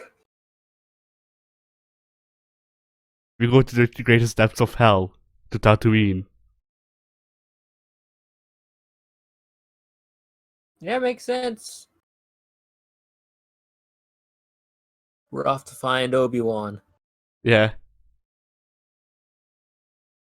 It all loops back together. Oh right, there's something we can talk about. We played Warframe. Oh yeah, we did. So Pink, how was your first experience, I think, with Warframe? I got stuck in a wall. That you did. I'm actually not sure if that recording got sorted as well or not. No! Yeah. I'll have to check. Oh no. Actually no. It didn't get torched because I remember editing a part of it. What a relief. Yeah. So yeah, that's gonna be an interesting thing to edit because it's a bit freaking boring as shit. I believe it. There wasn't a lot going on in the beginning, and I don't imagine there will be for a little while until we get our tutorials done and whatnot. Yeah.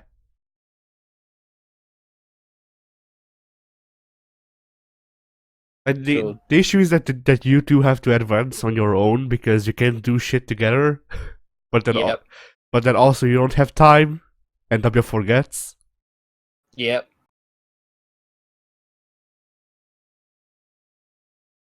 So it will probably take a little while for that series to really take off. So yeah.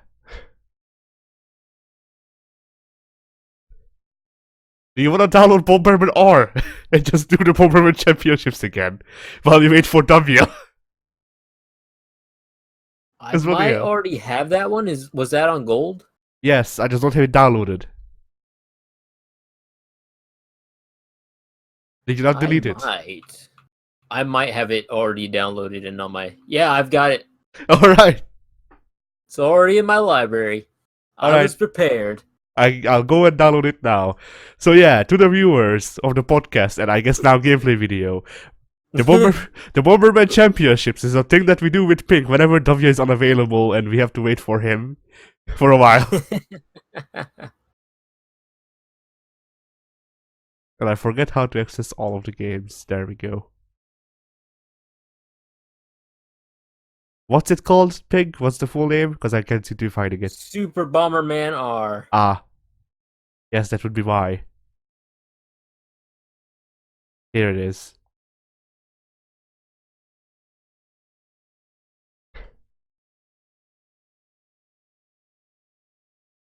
Bloody hell.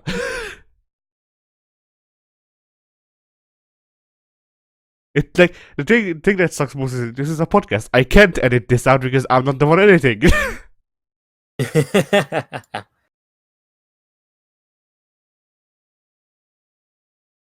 Because usually I'd be like, oh well, whatever. There's I don't know, half an hour of just freaking us messing about because internet issues happened or whatever. Just cut it out and whatever. We don't acknowledge that it existed. We cannot acknowledge it here because, well, I'm not the one editing. I can't freaking look over it and go like, okay, this part is cut now. Right. Ooh! I didn't know that they did this already. So, Xbox is telling me how long it will take for the download to finish. Approximately. Oh. Yeah, so it says it's gonna be done in about 20 minutes. Which is probably a lie, hopefully. Hopefully. I don't know when Zambia comes back. One of the two should I feel happen. like the podcast legit didn't even have another 20 minutes to go. It would have been like 10, then we would have closed it out. Not even 10, dude. Like 5. Probably not even 10, because I'm pretty sure Alex was all finished up. Yeah.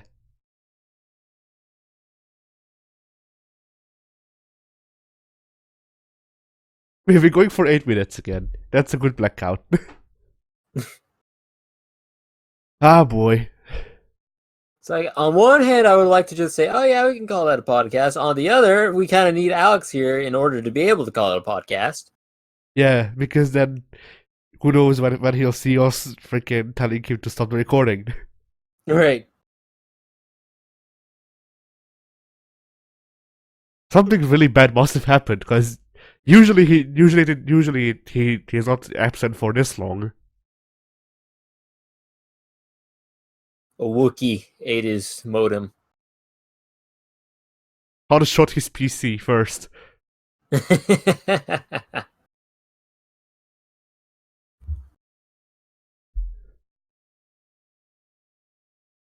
But I swear.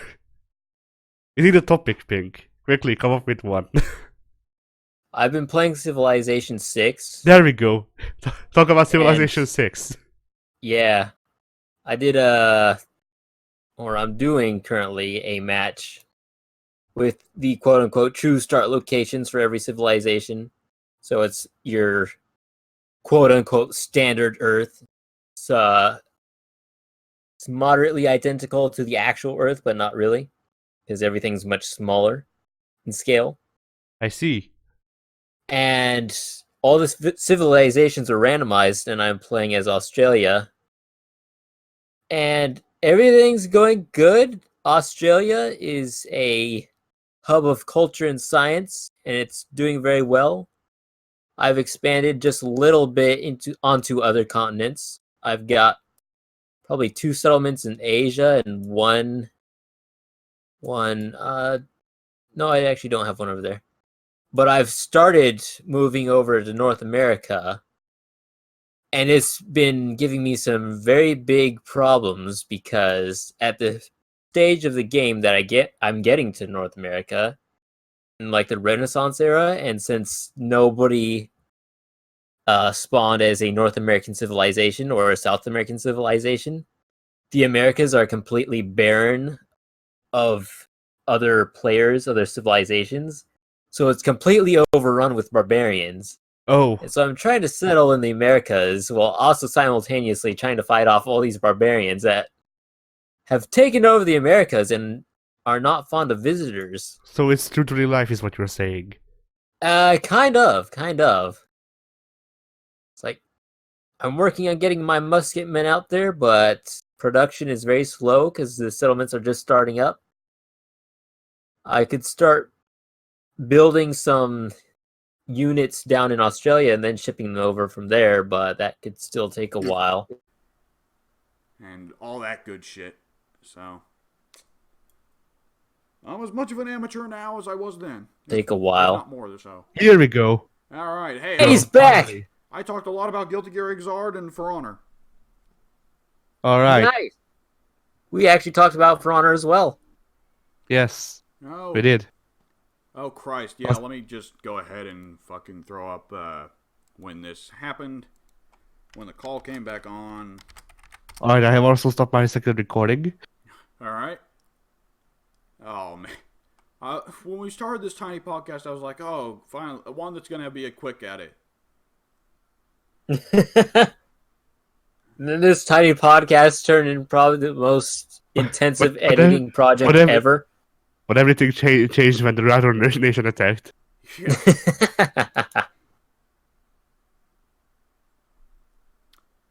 So basically, I talked about Guilty Gear Xrd. I said most of the new roster is very good. I think the only real exceptions, the only mediocre new additions to Xr's roster are Ramlethal and Kumhayun. But Elfelt, Sin... I know Sin's technically not a new character, but shut up. Elfelt, Sin, Leo, Answer, Jacko, Bedman, they're all fun additions. They all bring something different to the game. So W is W dead? Is W alive? I'm alive. Although Okay. my internet isn't. So what were you saying? I said Most all of them the are- new characters added to Guilty Gear Xrd are good additions, except I think Kumayun and Ramlethal are kind of mediocre. Though they bring something new and interesting to the table in terms of gameplay, I think both of them are kind of boring in terms of character. However, Yeah, I agree. I don't. Although I do like Cub's fighting style better. yeah.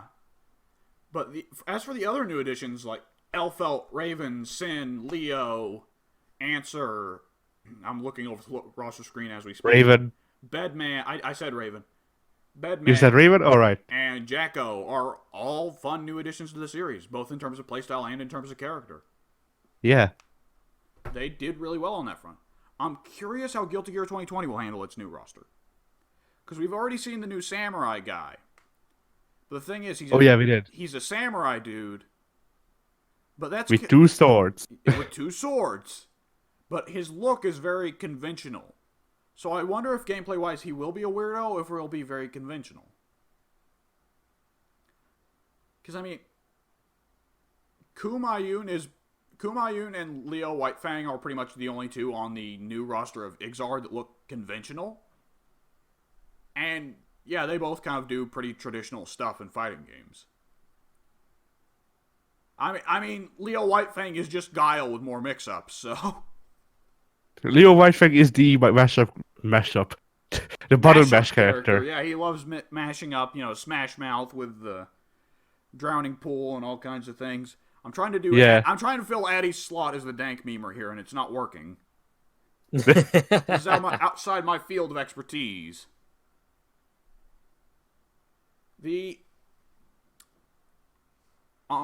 I'm getting into Xrd late because when did this game come out? 2013.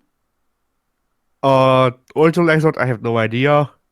I know Yeah, Revelator Rev 2. 2 Revelator 2 was like 2 or 3 years ago. I want to say. Yeah, Rev 2 was 16, I want to say. Yeah. So I know I'm getting into this late, but at the same time, like, because I'm getting into this so late, I'm curious if by the time Guilty Gear 2020 comes out, if I'll be ready for a new Guilty Gear. I don't know, I probably will be. Playing Xrd, like, I enjoyed X2 a lot. Xrd is fucking fantastic. This is one of those cases where playing Igzard is the best marketing for Guilty Gear 2020 for me. Yeah. Actually getting my hands on Igzard and playing it a ton against people, which is the important part here, playing it against people is solidly convincing me, yeah, I should probably pick up Guilty Gear 2020. And I'll go ahead and have a hot take here that I think Addy may disagree with me on. If I do manage to get Guilty Gear 2020 when it comes out, I will try to go online and play online in pubbies. Eh. And I don't feel like I'm in a position to do that with Revelator 2 because I've arrived so late that it feels like I'm just gonna get in there and get annihilated by veterans. So here's the thing, dude.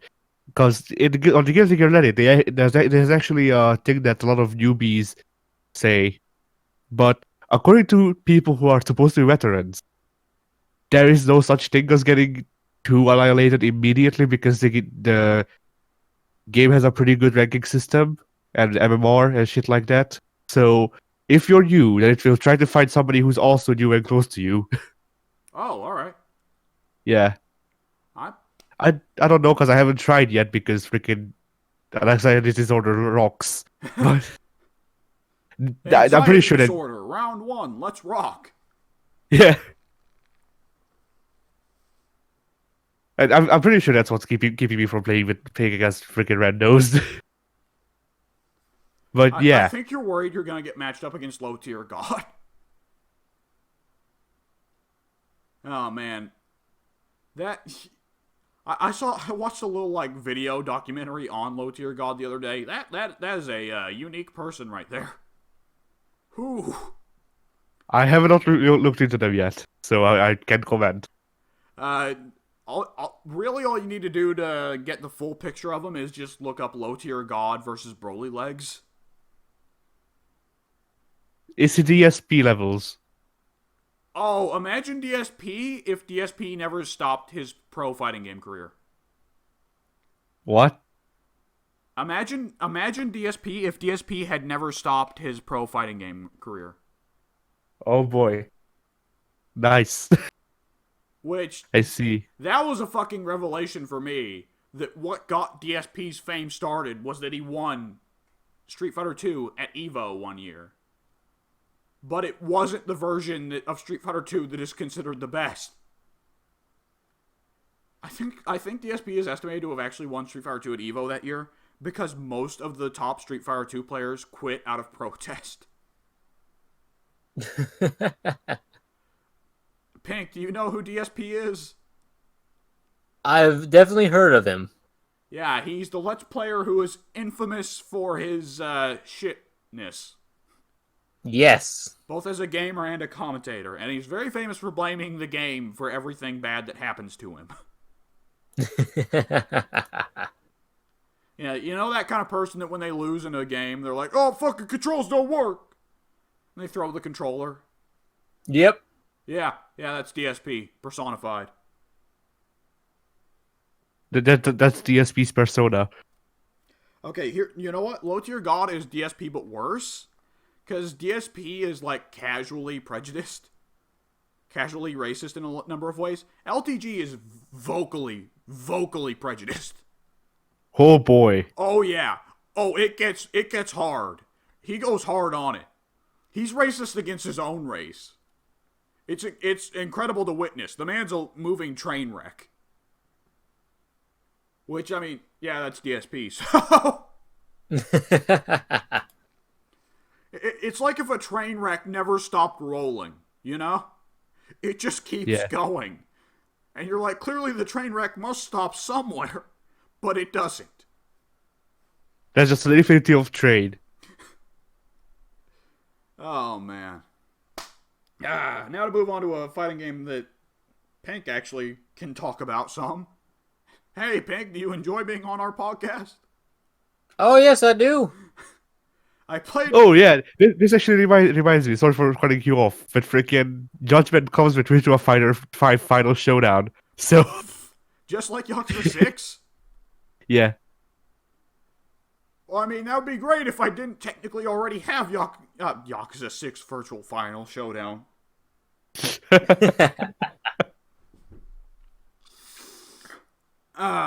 Whatever. Words. I reinstalled For Honor, got back in a little bit because I wanted to check out the new characters Hitokiri and Jormungandr, and I wanted to check out how they changed my boy Raider. And first things first, Raider says a lot about For Honor, that all they need to do to buff a character into being the most high tier character on the list is give him faster lights. All they did was they did that and they put hyper armor on his heavies. Only two things. Boom, instantly went from low tier to high tier to top tier. He went to Goku tier. His lights, I think, are actually probably about as fast as Orochi's. They are, I'm pretty sure. It's ridiculous. Because Orochi's lights, Orochi's chain lights is 500, 400, 500. Which he can't actually do the 400 light if he doesn't hit the first 500. Raider's lights are also 500 milliseconds. Jesus. Okay. Here's the thing, though. Him having such fast lights looks stupid as hell. Because it's this big, heavy axe, and Raider is just spinning. He is just a blur of blades. It looks hilarious and ridiculous. And they didn't change anything else about his kit. I figured they'd change something about his carry, right? Because that's the centerpiece of his kit. You know, that's the main thing. That when it's Raider, if you're playing Raider, you're probably playing him for the carry, right? No people are playing him for a stunning tap, but sure. Well, yeah, you can't rely entirely on your gimmick. Well, I mean, when your character can only rely on their gimmick, that makes them low tier. That's the thing. And Raider only ever had two gimmicks. Stunning tap, carry. I figured, oh, well, they'll change something about carry's properties to make it a little better, even if you're not near a stage hazard. No. Carry is the exact same as it used to be. Which, I mean, I'm fine with, because I love carry, but, you know. And then, looking over at the Hitokiri, yeah, I see why you say this character's low tier. It's just an entire character built around an unblockable, which is old Raider. And then we also have Jormungandr, which is sent without the grab. Sent, but better. Not really, no. She's not as much of a cutscene machine as Sent. Yes. When I say better, I don't mean higher tier. I mean better in terms of fits better into the game's roster. I don't know. It doesn't feel awkward fighting her like it did fighting Sent. Because she's Sent with less cutscenes, but she picked up Highlander's command grab. But that's it. Yeah. Which I'm fine with. Highlander's command grab is actually one of the best parts of his kit. Or one of the most fun parts of his kit. I mean, you can not like it, but it's a good part of the kit. I don't use it for either. Why? It sets up vertical heavies like crazy. Anytime I try to do it, I get immediately freaking sidestepped on. In fact, with Jormungandr, all like half of my any moves get sidestepped on, so. So they're playing properly? That's pretty much what you're supposed to do against non-parryable unblockables, so yeah. Actually, this reminds me. Damn you for playing the game. This reminds me, I actually, I don't remember which move it is, but there's a move for Jormungandr where they do like a big circle with the hammer, and somehow the hurt box, I think, got messed up. Because instead of the hurt box going in a circular mode or in like a half circle with the X, it's a long freaking just a long line in front of him where it hits. Is it the move where she throws the Mjolnir? No. Oh. No, it's a move in the kit where the animation is a circular hit, but it doesn't actually hit around you. It just hits in front of you for a longer range than it's supposed to. Like it's genuinely just the boxes got messed up or something, and they need to fix it. How long ago did Jormungandr come out? Nearly a month, I think. But I'm not sure. That's a long time to wait on something like that. Yeah. Yeah. I feel like I played something else. and I think it was something on PC. But I can't remember. And this podcast. TF2. That was last week. That Never was mind. last week, yes. I don't remember what it is, so I'm just going to go ahead and say I'm done. So, Addie, say bye.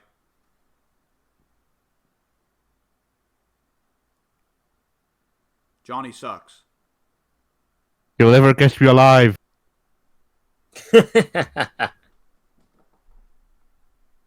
You know what? We don't need... we don't need an Addie saying bye for this episode. It's a special episode. It's the clusterfuck episode.